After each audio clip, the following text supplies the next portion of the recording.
ദൈവ തിരുനാമത്തിന് മഹത്വമുണ്ടായിരിക്കട്ടെ. ഇന്നത്തെ ദിവസത്തിൻ്റെ പ്രത്യേകത പുതു ഞായറാഴ്ച. ഇന്നത്തെ എവൻഗലിയോൻ വേദഭാഗം വിശുദ്ധ യോഹന്നാന്റെ സുവിശേഷം 20-ാം അധ്യായം 19 മുതൽ 31 വരെയുള്ള വാക്യങ്ങളാണ്. ഈ വേദഭാഗം പ്രധാനമായും 2 സംഭവങ്ങളെയാണ് കേന്ദ്രീകരിക്കുന്നത്. ഉയർത്തെഴുന്നേറ്റ യേശു തൻ്റെ ശിഷ്യന്മാർക്ക് പ്രത്യക്ഷപ്പെടുന്നതും സംശയാലുവായ തോമസിൻ്റെ വിശ്വാസ പ്രഖ്യാപനവും. ഈ വേദഭാഗത്തിൽ നിന്ന് പ്രധാനമായിട്ടും നമുക്ക് കാണുന്ന പ്രധാനപ്പെട്ട ചിന്തകളിലേക്ക് നമുക്ക് കിടക്കാം. ഒന്നാമത്തെ ചിന്ത 19-ാമത്തെ വാക്യം. ആ ഞായറാഴ്ച ദിവസം സന്ധ്യയായപ്പോൾ യഹൂദന്മാരെയുള്ള ഭയം നിമിത്തം ശിഷ്യന്മാർ ഇരുന്നിരുന്ന സ്ഥലത്തിൻ്റെ വാതിലുകൾ അടയ്ക്കപ്പെട്ടിരിക്കെ യേശു വന്ന് അവരുടെ നടുവിൽ നിന്നു. ഭയത്തിൻ്റെ നടുവിൽ സമാധാനം. ശിഷ്യന്മാർ ഭയത്തിൻ്റെ കാരാഗ്രഹത്തിലായിരുന്നു. അവർ വാതിലുകളിൽ ഒതുങ്ങിക്കൂടി. എന്നാൽ യേശു അടഞ്ഞ വാതിലുകളെ ബഹുമാനിച്ചുകൊണ്ടുള്ള മറിച്ച് ദൈവിക ശക്തിയോടെ പ്രത്യക്ഷനായി. അവൻ്റെ സാന്നിധ്യം ഭൗതിക തടസ്സങ്ങളെ ലംഘിക്കുന്നു. ഭയത്തിൻ്റെ നിന്ന് കർത്താവ് അവരുടെ മധ്യത്തിൽ നിന്നുകൊണ്ട് പറയുകയാണ്, നിങ്ങൾക്ക് സമാധാനം. ഇന്ന് ലോകത്തിൽ പല മനുഷ്യരും ഭയത്തിൻ്റെ നടുവിലൂടെ പോവുകയാണ്. മലയാളത്തിൽ ഭയം എന്ന വാക്ക് മനുഷ്യന്റെ ദൗർബല്യത്തെയും അനിശ്ചിതത്വത്തെയും സൂചിപ്പിക്കുകയാണ്. ശിഷ്യന്മാരുടെ ഭയം യുക്തിസഹജമായിരുന്നു. കുരിശുമരണത്തിന് ശേഷം അവരും രക്ഷിക്കപ്പെടുവാമോ എന്ന ഭയം, അവരെ ഇനി ക്രൂശിൽ തൂക്കപ്പെടുവോ എന്നുള്ള ഭയം, ഇങ്ങനെ ഭയത്തിൻ്റെ നടുവിലൂടെ കടന്നു പോകുന്ന ഒരവസ്ഥയിലൂടെയാണ് ശിഷ്യന്മാരുടെ നടുവിൽ നിന്നുകൊണ്ട് കർത്താവ് പറയുന്നത്, നിങ്ങൾക്ക് സമാധാനം. ഭയം ഒരു വ്യാപകമായ മനുഷ്യാനുഭവമാണ്. ശിഷ്യന്മാർ ശാരീരികവും മാനസികവുമായി തളർന്നിരുന്നൊരു സമയമായിരുന്നത്. പ്രിയമുള്ളവരെ, നമ്മൾ ഭയത്തിൻ്റെ നടുവിലൂടെ കടന്നുപോയാലും കർത്താവ് നമ്മളുടെ മധ്യത്തിലുണ്ട് എന്നുള്ളതിൻ്റെ ഏറ്റവും വലിയ തെളിവാണ് ഈ വചനത്തിലൂടെ കർത്താവ് നമ്മോട് ഓർമ്മിപ്പിക്കുന്നത്. വിശുദ്ധനായ കൂറിലോസ്, അലക്സാന്ദ്രിയയിലെ കൂറിലോസ് പറയുകയാണ്, ക്രിസ്തു വാതിലുകൾ അടച്ചിരിക്കെ അകത്ത് പ്രവേശിച്ച് അവൻ്റെ ദൈവത്വത്തിൻ്റെ ശക്തിയെ കാണിക്കുന്നു. അല്ലാതെ അതൊരു മായയായിരുന്നില്ല. ദൈവം നമ്മളോട് കൂടെ ഉണ്ടെങ്കിൽ നമുക്ക് ആര് വിരോധമായി നിൽക്കും? ഭയം മാറുമ്പോൾ ലഭിക്കുന്ന ഉറപ്പാണ്. യേശുക്രിസ്തുവിൻ്റെ സമാധാനം എല്ലാ ഭയത്തെയും പുറന്തള്ളുകയാണ്. രണ്ടാമത്തെ ചിന്ത ഇവിടെ പറയുകയാണ്, വാതിലുകൾ അടയ്ക്കപ്പെട്ടിരിക്കെ യേശു വന്ന് അവരുടെ നടുവിൽ നിന്നു. അടഞ്ഞ വാതിലുകളെ ലംഘിക്കുന്ന കർത്താവിനെ നമുക്കിവിടെ കാണുവാൻ സാധിക്കും. ഇത് അടഞ്ഞ വാതിലുകൾ മനുഷ്യന്റെ പരിമിതിയുടെ അടയാളമാണ്. ഒരുപക്ഷെ ഈ വചനം കേൾക്കുന്ന പലരും ജീവിതത്തിന്റെ വാതിലുകൾ അടയ്ക്കപ്പെട്ടിരിക്കുന്ന അവസ്ഥയാണ്, ഭയത്തിന്റെ അവസ്ഥയാണ്. വാതിൽ തുറക്കാതെ അകത്തു വരുന്ന ഒരു കർത്താവിനെ നമുക്കിവിടെ കാണുവാൻ സാധിക്കും. നിന്റെ ജീവിതം അടഞ്ഞുപോയ വാതിലുകൾക്ക് തുല്യമാണെങ്കിൽ, നിന്റെ ജീവിതം തകർന്നുപോയ അവസ്ഥയാണെങ്കിൽ, നിനക്ക് ജീവിതം മുന്നോട്ട് പോകാൻ ബുദ്ധിമുട്ടായിരിക്കുന്ന അവസ്ഥയിൽ ഇതാ അടഞ്ഞ വാതിൽ തുറക്കാതെ അകത്തു വന്ന് നിന്നെ കരുതുന്ന ഒരു ദൈവമുണ്ട്. അവൻ്റെ പേരാണ് കർത്താവായ യേശു ക്രിസ്തു. അടഞ്ഞ വാതിലുകൾ അവൻ്റെ ദൈവത്വത്തെ തടഞ്ഞില്ല. അവൻ തൻ്റെ ശിഷ്യന്മാരുടെ ഭയത്തിൻ്റെ വാതിലുകൾ തുറന്നു. വിശുദ്ധനായ നാൻസിയൻസിലെ ഗ്രിഗോറിയോസ് പറയുന്നത് പ്രകാരമാണ്, അടഞ്ഞ വാതിലുകൾ അവൻ്റെ ദൈവത്വത്തെ തടഞ്ഞില്ല, അവൻ തൻ്റെ ശിഷ്യന്മാരുടെ ഭയത്തിൻ്റെ വാതിലുകൾ തുറന്നു. വിശുദ്ധനായ അത്താനാസ്യോസ് പറയുന്നത് എങ്ങനെയാണ്, ശരീരമുണ്ടായിട്ടും അവൻ വാതിലിലൂടെ വന്നില്ല. തടസ്സങ്ങൾ ദൈവത്തിൻ്റെ വഴിയാണ്. ആ ശിഷ്യന്മാർ 2 കാരണത്താലാണ് വാതിലടച്ചത്. ഒന്ന് യഹൂദന്മാരുടെ ഭയനിമിത്തവും തങ്ങളുടെ സുരക്ഷിതത്വം വെച്ച്. എന്നാൽ യേശു അവരുടെ സുരക്ഷിതത്വത്തിൻ്റെ പ്രതീകത്തെ തകർത്തുകൊണ്ടല്ല, മറിച്ച് അതിലൂടെ കടന്നു വന്നതുകൊണ്ട് അവരെ ഞെട്ടിക്കുകയാണ്. അടഞ്ഞ വാതിലുകൾ നമ്മുടെ സ്വയം ഭയത്തിൻ്റെയും അവിശ്വാസത്തിൻ്റെയും പരിമിതികളാണ്. എന്നാൽ യേശു അവയെ ഒരിക്കലും തടസ്സമായി കാണുന്നില്ല. പ്രിയമുള്ളവരെ, ഇനി സാധ്യമല്ല, ഇനി ഒരിക്കലും ജീവിതം മുന്നോട്ട് പോകില്ല, എല്ലാ വാതിലുകളും അടഞ്ഞുപോയി. ഈ അവസ്ഥയിലൂടെ കടന്നു പോകുന്നവരോട് കർത്താവ് പറയുകയാണ്, ഭയപ്പെടേണ്ട, ഞാൻ നിന്നോട് കൂടെയുണ്ട്. നമ്മുടെ വാതിലുകൾ, അടഞ്ഞ വാതിലുകളെല്ലാം നമ്മുടെ മധ്യത്തിലും കർത്താവ് നമ്മുടെ കൂടെയുണ്ട് എന്നുള്ള തെളിവാണ് ഈ വചനം നമ്മളോട് ഓർമ്മിപ്പിക്കുന്നത്. ഇവിടെ മൂന്നാമത്തെ ചിന്ത നമ്മളോട് ഓർമ്മിപ്പിക്കുകയാണ്, ആ ഞായറാഴ്ച ദിവസം സന്ധ്യയായപ്പോൾ. സന്ധ്യ എന്ന് പറയുന്നത് അസ്തമിക്കാനുള്ളൊരവസ്ഥയാണ്. സന്ധ്യ അസ്തമിക്കുന്ന ഒരവസ്ഥയാണ്. ഇതാ തീർന്നു പോകുന്ന ഒരവസ്ഥ. അവസാനത്തെയും ഇരുട്ടിൻ്റെ ആരംഭത്തെ സൂചിപ്പിക്കുകയാണ് സന്ധ്യ എന്ന് പറയുന്നത്. ശിഷ്യന്മാരുടെ ജീവിതത്തിൽ അതായിരുന്നു. ഇരുട്ട് തുടങ്ങിക്കൊണ്ടിരിക്കുകയാണ്. പ്രത്യാശയുടെ മരണം, ഭാവിയില്ലായ്മ. എന്നാൽ ആ സമയത്താണ് യേശു വരുന്നത്. ഇരുട്ട് വന്നു തുടങ്ങിയില്ല. സന്ധ്യ എന്ന് പറഞ്ഞ് ഇരുട്ടിനോട് അടുത്തുകൊണ്ടിരിക്കുകയാണ്. പ്രിയമുള്ളവരെ, വിശുദ്ധനായ യാക്കോബ് പറയുകയാണ്, ഇരുട്ട് പരക്കുമ്പോഴാണ് വെളിച്ചം ഏറ്റവും പ്രകാശിക്കുന്നത്. ഇരുട്ടിന് നടുവിലാണ് നക്ഷത്രങ്ങൾ പിറക്കുന്നത്. ആയതുകൊണ്ട് സന്ധ്യ ഭയത്തിൻ്റെ സമയമായിരുന്നു. എന്നാൽ ആ സന്ധ്യയുടെ സമയത്ത് കർത്താവ് അവരുടെ മധ്യത്തിലേക്ക് വരികയാണ്.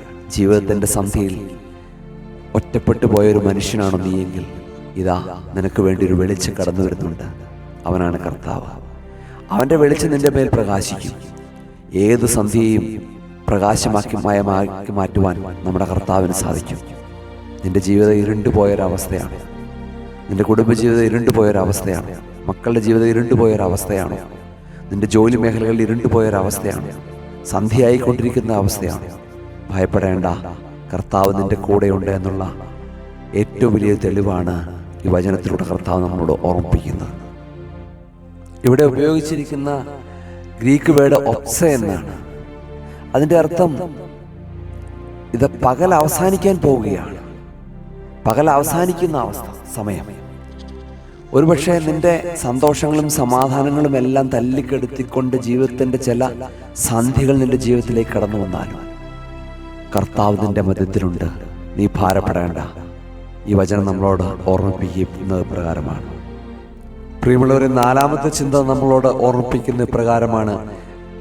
യേശുക്രിസ്തു വാതിലുകൾ അടയ്ക്കപ്പെട്ടിരിക്കെ യേശുവെന്ന് അവരുടെ നടുവിൽ നിന്നു എന്നാണ്. നടുവിൽ നിന്നു എന്നാണ് ഇവിടെ ഉപയോഗിച്ചിരിക്കുന്ന ഗ്രീക്ക് പദം. വളരെ പ്രധാനപ്പെട്ടതാണ്. മെസ്സോൺ. അതിൻ്റെ അർത്ഥം എന്ന് വെച്ചിട്ടുണ്ടെങ്കിൽ കൃത്യ നടുവിലെന്നാണ്. പ്രിയമുള്ളവരെ, നമ്മുടെ ജീവിതത്തിൻ്റെ കേന്ദ്ര ബിന്ദുവായിരിക്കണം കർത്താവ്. ശിഷ്യന്മാരെ യേശുക്രിസ്തുവിൻ്റെ കൂടെ നടന്നു. യേശുവിനോട് സന്നിധിയിൽ പ്രാർത്ഥിച്ചു കൊണ്ടിരിക്കുന്ന സമയത്ത്, യഹൂദന്മാരുടെ ഭയനിമിത്തം പ്രാർത്ഥിച്ചു കൊണ്ടിരിക്കുന്ന സമയത്ത് യേശു അവരുടെ മധ്യത്തിൽ കൃത്യം നടുവിൽ വരാനുള്ള കാരണം എന്താണ്? അവർ യേശുവിനെ രക്ഷകനും വീണ്ടെടുപ്പുകാരനുമായി സ്വീകരിച്ചു. നമ്മുടെ കേന്ദ്ര ബിന്ദു, കേന്ദ്രീകൃതമായ രാജാവ്, അധികാരം നമ്മുടെ കർത്താവിനായിരിക്കണം. ആയതുകൊണ്ട് നമ്മളിന്ന് നമ്മുടെ കേന്ദ്ര ബിന്ദു കർത്താവാകാൻ സാധിക്കുന്നുണ്ടോ? ഈ ലോകത്തിൻ്റെ പല ബിംബങ്ങളെയും പല അവസ്ഥകളെയും നമ്മുടെ കേന്ദ്ര ബിന്ദുക്കളാക്കി മാറ്റിവെച്ചിരിക്കുകയാണ്. കേന്ദ്ര അധികാരം, നമ്മുടെ പലരുടെയും അധികാരം മറ്റുള്ളവരിൽ ഏൽപ്പിച്ചിരിക്കുകയാണ്. ലോകത്തിൻ്റെ മോഹങ്ങളിലും ലോകത്തിൻ്റെ അവസ്ഥകളിലും കർത്താവായിരിക്കണം നമ്മുടെ കേന്ദ്ര ബിന്ദു. ക്രിസ്തു അവരുടെ നടുവിൽ വന്നു എന്നാണ് പറയുന്നത്. നമുക്ക് നമ്മുടെ കേന്ദ്ര ബിന്ദുവാക്കുവാൻ, നമ്മുടെ കുടുംബത്തിൻ്റെ, നമ്മുടെ ജോലി മേഖലകളുടെ, നമ്മുടെ ബിസിനസ്സിൻ്റെ, നമ്മുടെ വ്യക്തി ജീവിതത്തിൻ്റെ കേന്ദ്ര ബിന്ദു കർത്താവിനെ ആക്കി മാറ്റിയെടുക്കുവാൻ സാധിക്കുന്നുണ്ടോ?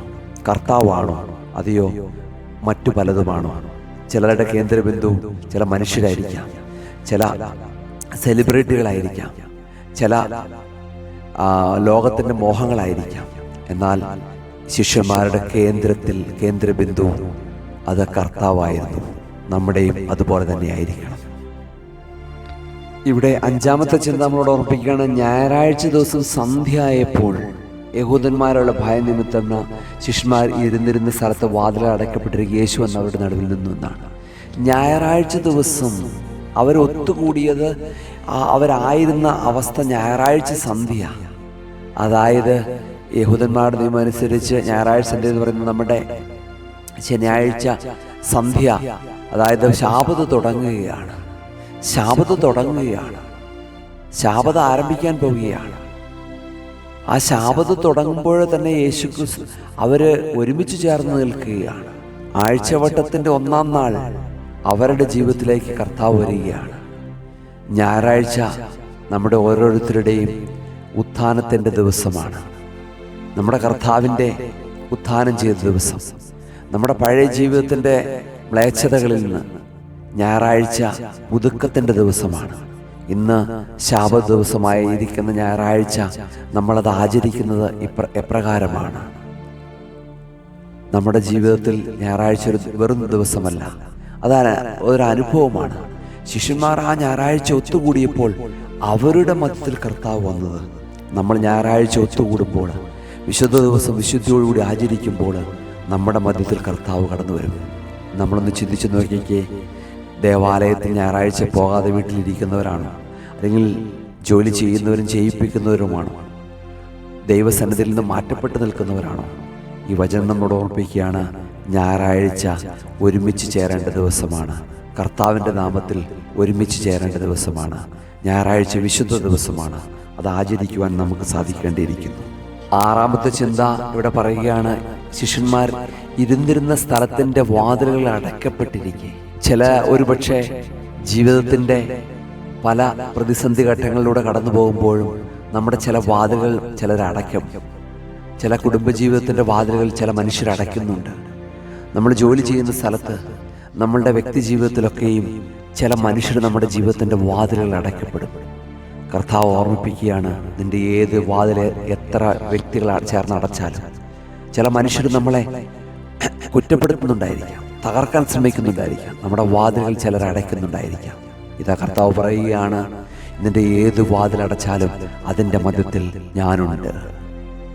നിനക്ക് ഭയമായിരിക്കാം, നിനക്ക് പ്രതിസന്ധിയായിരിക്കാം, നിൻ്റെ വിദ്യാഭ്യാസത്തിൻ്റെ വാതിലുകൾ അടച്ചിട്ടുണ്ടായിരിക്കാം, നിൻ്റെ സാമ്പത്തിക മേഖലയുടെ വാതിലുകൾ അടച്ചിട്ടുണ്ടായിരിക്കാം, നിൻ്റെ ചില പ്രതിസന്ധിയുടെ നടുവിലൂടെ പോകുന്നതായിരിക്കാം, നിൻ്റെ ഉന്നമനത്തിൻ്റെ, നിൻ്റെ ഉയർച്ചയുടെ വാതിലുകൾ ചില മനുഷ്യർ കൊട്ടി അടച്ചിട്ടുണ്ടായിരിക്കാം. ഈ ഭാരപ്പെടേണ്ട, കർത്താവ് ആ അടയ്ക്കപ്പെട്ട വാതിലുകളുടെ മധ്യത്തിൽ നിന്റെ അകത്ത് വന്ന് നിൽക്കും. അവൻ്റെ പേരാണ് കർത്താവായ യേശു ക്രിസ്തു. ആയതുകൊണ്ട് പ്രിയമുള്ളവരെ, എത്ര വ്യക്തികൾ ഏതൊരവസ്ഥയിലും നിന്റെ പല വാതിലുകൾ അടച്ചാലും കർത്താവ്, നീ ഭാരപ്പെടേണ്ട, കർത്താവ് നിന്റെ കൂടെയുണ്ട്. ഇതാ ഏഴാമത്തെ ചിന്ത നമ്മോട് ഓർപ്പിക്കുകയാണ്, ശിഷ്യന്മാർ അവിടെ സന്ധ്യ ആയപ്പോൾ ശിഷ്യന്മാർ ഒരുമിച്ച് കൂടിയിരിക്കുകയായിരുന്നു. ശിഷ്യന്മാർ ഒരുമിച്ച് കൂടിയിരിക്കുന്ന അവസ്ഥയിലേക്ക് കർത്താവ് കടന്നു വരികയാണ്. The power of unity, importance of unity, ഐക്യതയുടെ പ്രാധാന്യം. ശിഷ്യന്മാരെല്ലാവരും ഭയത്തിലായിരുന്നെങ്കിലും അവർ ചിതറിപ്പോയില്ല, അവർ ഒരുമിച്ച് കൂടിയിരുന്നു. പ്രിയമുള്ളവരെ, ക്രിസ്തീയ ജീവിതം ഒറ്റപ്പെട്ട ഒന്നല്ല. നമ്മുടെ സുറിയാനി സഭയുടെ പ്രാർത്ഥനകളെല്ലാം ഞങ്ങളെന്നാണ്, ഞാനെന്നല്ല, ഞങ്ങളെന്ന വാക്കാണ് ഉപയോഗിക്കുന്നത്. ഇവിടെ എല്ലാവരും ഒരുമിച്ച് കൂടിയിരിക്കുന്ന ഒരവസ്ഥയാണ്. ഈ ഭാഗം നമ്മളോട് നൽകുന്ന വലിയൊരു സന്ദേശമുണ്ട്. പ്രതിസന്ധികൾ ഉണ്ടായുമ്പോൾ നാം ദേവാലയത്തിൽ നിന്ന് മാറി നിൽക്കരുത്, ക്രിസ്തുവുമായിട്ടുള്ള കൂട്ടായ്മയിൽ നിന്ന് മാറി നിൽക്കരുത്. ശിഷ്യന്മാർ മാറി നിന്നായിരുന്നെങ്കിൽ അവർക്ക് ആ സമാധാനത്തിൻ്റെ സന്ദേശം ലഭിക്കുകയില്ലായിരുന്നു. ദേവാലയവും സഭയും ഒരുമിച്ച് കൂടി നിൽക്കുമ്പോൾ കർത്താവ് നമ്മുടെ മധ്യത്തിലുണ്ട് എന്നുള്ള വിശ്വാസം നമുക്ക് ധൈര്യം നൽകുന്നു. ഐക്യമുള്ളതിടത്താണ് സമാധാനം വസിക്കുന്നു എന്നുള്ള കാര്യം നാം മറന്നു പോകരുത്. പ്രിയമുള്ളവരെ, അവർ ഒരുമിച്ച് കൂടിയിരുന്നപ്പോൾ അവരുടെ മധ്യത്തിൽ കർത്താവ് കടന്നു വന്നു. നമുക്ക് ഒരുമിച്ച് ആരാധിക്കാം, ഒരുമിച്ച് ചേർന്ന് നിൽക്കാം, വിഘടിക്കാതിരിക്കാം, ഭിന്നിക്കാതിരിക്കാം, ഒരുമയോടെ ഐക്യതയോടെ മുന്നോട്ട് നമുക്ക് പോകാം. ഏഴാമത്തെ ചിന്ത, കർത്താവ് അവരുടെ അടുത്തേക്ക് കടന്നു വരുന്നത് കർത്താവിനെ അവര് ക്ഷണിക്കാതെ തന്നെയാണ്. ക്ഷണിക്കപ്പെടാതെ വരുന്ന ഒരു കർത്താവിനെ നമുക്കിവിടെ കാണുവാൻ സാധിക്കും. ഒരു ഡിവൈൻ ഇന്റർവെൻഷൻ അവിടെ കാണുന്നത് എപ്രകാരമാണ്? ദൈവികമായ കടന്നുവരവ് എപ്രകാരമാണ്? ക്ഷണിക്കപ്പെടാതെ കർത്താവ് വരികയാണ്. അവരുടെ ഭാരത്തിൻ്റെയും പ്രയാസങ്ങളുടെയും ദുഃഖങ്ങളുടെയും ദുരിതങ്ങളുടെയും ഒക്കെ നടുവിൽ നിൽക്കുമ്പോഴും കർത്താവ് ക്ഷണിക്കാതെ അവരുടെ ജീവിതത്തിലേക്ക് വരികയാണ്. പ്രിയപ്പെട്ട സഹോദര സഹോദരി, നിന്റെ ജീവിതം പ്രതിസന്ധികളുടെയും പ്രയാസങ്ങളുടെയും ദുഃഖങ്ങളുടെയും ദുരിതങ്ങളുടെയും ഒക്കെ നടുവിലൂടെ കടന്നു പോകുമ്പോൾ നീ ക്ഷണിക്കാതെ വരുന്ന ഒരു കർത്താവുണ്ട്. അവൻ്റെ പേരാണ് യേശു ക്രിസ്തു. യേശു നിന്റെ ജീവിതത്തിൽ ക്ഷണിക്കാതെ നിന്റെ ജീവിതത്തിൻ്റെ പ്രതിസന്ധികൾ ഏറ്റെടുക്കുവാൻ പ്രാപ്തനാണ്. ആയതുകൊണ്ട് നീ ഭാരത്തിൻ്റെ നടുവിലൂടെ പോകുമ്പോൾ, പ്രയാസത്തിൻ്റെ നടുവിലൂടെ പോകുമ്പോൾ, ഭയത്തിൻ്റെ നടുവിലൂടെ പോകുമ്പോൾ ക്ഷണിക്കാതെ തന്നെ കർത്താവ് നിൻ്റെ അടുത്തേക്ക് കടന്നു വരും. നീ കർത്താവിനെ മറന്നൊരു വ്യക്തിയാണോ? കർത്താവിനെ വിളിക്കാത്തൊരു വ്യക്തിയാണോ? എന്നാലും കർത്താവ് നിൻ്റെ ജീവിതത്തിലേക്ക് കടന്നു വരുന്നതിൻ്റെ കാരണം എന്താണ്? നിന്നെ വഴി നടത്തുന്നതിൻ്റെ കാരണം എന്താണ്? കർത്താവിൻ്റെ കറയില്ലാത്ത സ്നേഹമാണ്. ദൈവം നിന്നെ സ്നേഹിക്കുന്നു. നീ തകർന്നു പോകുന്ന അവസ്ഥയിൽ, നീ പതറിപ്പോകുന്ന അവസ്ഥയിൽ, നിൻ്റെ ഭയത്തിൻ്റെ അവസ്ഥയിൽ കർത്താവ് നിൻ്റെ ജീവിതത്തിൽ ക്ഷണിക്കാതെ വരുന്നുണ്ടെങ്കിൽ അത് ദൈവത്തിന് നിന്നോടുള്ള ഏറ്റവും വലിയൊരു കരുതലിൻ്റെ ഉദാഹരണമാണ്. 9-ാമത്തെ ചിന്ത യേശു 20-ാമത്തെ വാക്യത്തിൽ പറയുന്നുണ്ട്, നിങ്ങൾക്ക് സമാധാനം എന്ന് പറഞ്ഞു. പ്രിയമുള്ളവരെ, സമാധാനം വേദപുസ്തകത്തിൽ 3 തരത്തിലുള്ള സമാധാനം കാണുന്നുണ്ട്. ഒന്ന്, ആ പശ്ചാത്തലവുമായിട്ട് പരിശോധിക്കുമ്പോൾ ലാറ്റിൻ ഭാഷയിൽ പാക്സ് റൊമാന, റോമൻ സമാധാനം, റോമൻ പീസ്, യുദ്ധമില്ലാത്ത അവസ്ഥ. അത് വളരെ പ്രധാനപ്പെട്ടതാണ്. പഴയ നിയമത്തിലൂടെ ഉപയോഗിച്ചിരിക്കുന്ന ഗ്രീക്ക് വേർഡ് ഷാലോം എന്ന വാക്കാണ്. ഷാലോം. അതിൻ്റെ അർത്ഥം എന്ന് വെച്ചിട്ടുണ്ടെങ്കിൽ അത് യുദ്ധമില്ലാത്ത അവസ്ഥ മാത്രമല്ല, മറിച്ച് അതൊരു പൂർണ്ണത, ക്ഷേമം, ആരോഗ്യം, സുരക്ഷിതത്വം ഒക്കെ സൂചിപ്പിക്കുകയാണ്. യേശുക്രിസ്തു ഇവിടെ ഉപയോഗിച്ചിരിക്കുന്ന വാക്ക് ഐറിൻ എന്നാണ്. ഐറിൻ എന്ന വാക്കിൻ്റെ അർത്ഥം എന്താണ്? അത് വളരെ പ്രധാനപ്പെട്ടതാണ്. ആലങ്കാരിക ഭാഷയിൽ പറഞ്ഞിട്ടുണ്ടെങ്കിൽ പ്രതിസന്ധികളുടെ മധ്യത്തിലും സമാധാനം അനുഭവിക്കുന്ന അവസ്ഥ. അതായത് ആടിയുലയുന്ന കാറ്റും കോളും ഉണ്ടാകുന്ന, കോരിച്ചൊരിയുന്ന പേമാരിയിൽ ആടിയുലയുന്ന വൃക്ഷത്തിൻ്റെ കമ്പിൽ കൂടുകൂട്ടിരിക്കുന്ന പക്ഷി, അമ്മ പക്ഷിയുടെ ചിറകിൻ്റെ കീഴിൽ കുഞ്ഞുങ്ങൾ അനുഭവിക്കുന്ന ഒരു സമാധാനം. അതാണ് അങ്ങനെ അതിൻ്റെ അർത്ഥം. പ്രിയമുള്ളവരെ, ക്രിസ്തുവിൻ്റെ സമാധാനം വിശുദ്ധ യോഹന്നാന്റെ സുവിശേഷം 14-ാം അധ്യായം 27-ാമത്തെ വാക്യം പറയുന്നുണ്ട്, എൻ്റെ സമാധാനം ഞാൻ നിങ്ങൾക്ക് തരുന്നു, ലോകം തരുന്നത് പോലെയല്ല അവൻ്റെ സമാധാനം. ആയതുകൊണ്ട് ആ സമാധാനം അനുഭവിക്കുവാനായിട്ട്, പ്രതിസന്ധികളുടെ മധ്യത്തിലും ആ സമാധാനം അനുഭവിക്കുവാനായിട്ട് നമുക്ക് സാധിക്കണം. അതുകൊണ്ടാണ് പട്ടക്കാരൻ വിശുദ്ധ കുർബാനയിൽ അനേക തവണ പറയുന്നത്, നിങ്ങൾക്കെല്ലാവർക്കും സമാധാനമുണ്ടായിരിക്കട്ടെ. ക്രിസ്തുവിൻ്റെ സമാധാനം പകർന്നു കൊടുക്കുകയാണ്. ശിഷ്യന്മാർക്ക് കൊടുത്ത അതേ സമാധാനം, അതേ ക്രിസ്തുവിൻ്റെ സമാധാനം. ആ സമാധാനമാണ് ഓരോ യാക്കോബായ പള്ളിയിലും ഓരോ പുരോഹിതനും തൻ്റെ ആ വിശുദ്ധ കുർബാനയിൽ സംബന്ധിക്കുന്നവർക്ക് നൽകുന്നത്. ക്രിസ്തുവിൻ്റെ സമാധാനമാണ്. 10-ാമത്തെ ചിന്ത പറയുകയാണ്, അവിടെ കർത്താവ് അവർക്ക് കാണിച്ചു കൊടുക്കുകയാണ് തൻ്റെ കൈകളും വിലാപ്പുറവും. അത് വളരെ പ്രധാനപ്പെട്ട ഒരു ചിന്തയാണ്. കൈകളും വിലാപ്പുറവും കാണിച്ചു കൊടുക്കുകയാണ്. തൻ്റെ കഷ്ടാനുഭവം യാഥാർത്ഥ്യമായിരുന്നെന്നും അത് സ്നേഹത്തിൻ്റെ അടയാളങ്ങൾ കാണിച്ചു കൊടുക്കുകയാണ്. പ്രിയമുള്ളവരെ, ജീവിതത്തിൻ്റെ പ്രതിസന്ധി ഘട്ടങ്ങളിലൂടെ കടന്നുപോയപ്പോൾ എന്ന വ്യക്തിയാണോ നീ? ഇതാ കർത്താവിൻ്റെ മുറിവുകൾ, അവൻ്റെ മുറിവുകൾ കാണിച്ചു കൊടുത്തു, ശിഷ്യന്മാരുടെ മുറിവുകൾ ഉണക്കുവാനായിട്ട്. നിന്റെ ജീവിതത്തിൽ മുറിവേറ്റ അവസ്ഥയാണ്. ചെറുപ്പകാലങ്ങളിൽ മാതാപിതാക്കളിൽ നിന്ന് മുറിവേറ്റതാണ്, ബന്ധുക്കളിൽ നിന്ന് മുറിവേറ്റതാണ്, പഠിക്കുന്ന സ്കൂളിൽ നിന്ന് നീ അധ്യാപകരിൽ നിന്നോ സഹവിദ്യാർത്ഥികളിൽ നിന്നോ ജോലി ചെയ്യുന്ന സ്ഥലത്തുനിന്നോ നീ മുറിവേറ്റതാണോ? ഈ മുറിവുകളെല്ലാം തിരുമുറിവുകളോട് ചേർത്ത് വയ്ക്കുക. അവൻ കൈയും വിലാപ്പുറവും കാണിച്ചു തന്നു, അവൻ്റെ മുറിവുകളെ കാണിച്ചു തന്നു. ആ മുറിവിലൂടെ അവർക്ക് സമാധാനവും ശാന്തിയും ഉണ്ടായി. പ്രിയമുള്ളവരെ, ആയതുകൊണ്ട് നിന്റെ മുറിവുകളെ തിരുമുറിവുകളോട് ചേർത്ത് വയ്ക്കുക. കർത്താവ് നിനക്ക് ആ മുറിവുകളെല്ലാം ഉണക്കിത്തരുവാനായിട്ട്, ഭേദപ്പെടുത്തി തരുവാനായിട്ട്, മുറിവുകളെ മാറ്റുവാനായിട്ട്, മുറിവുകളെ മായ്ച്ചു കളയുവാനായിട്ട് ശക്തനാണ് നമ്മുടെ കർത്താവ്. അടുത്തതായിട്ട് അവിടെ വചനം ഇപ്രകാരം പറയുകയാണ്, നമ്മുടെ കർത്താവിനെ കണ്ടതിനാൽ ശിഷ്യന്മാർ സന്തോഷിച്ചു.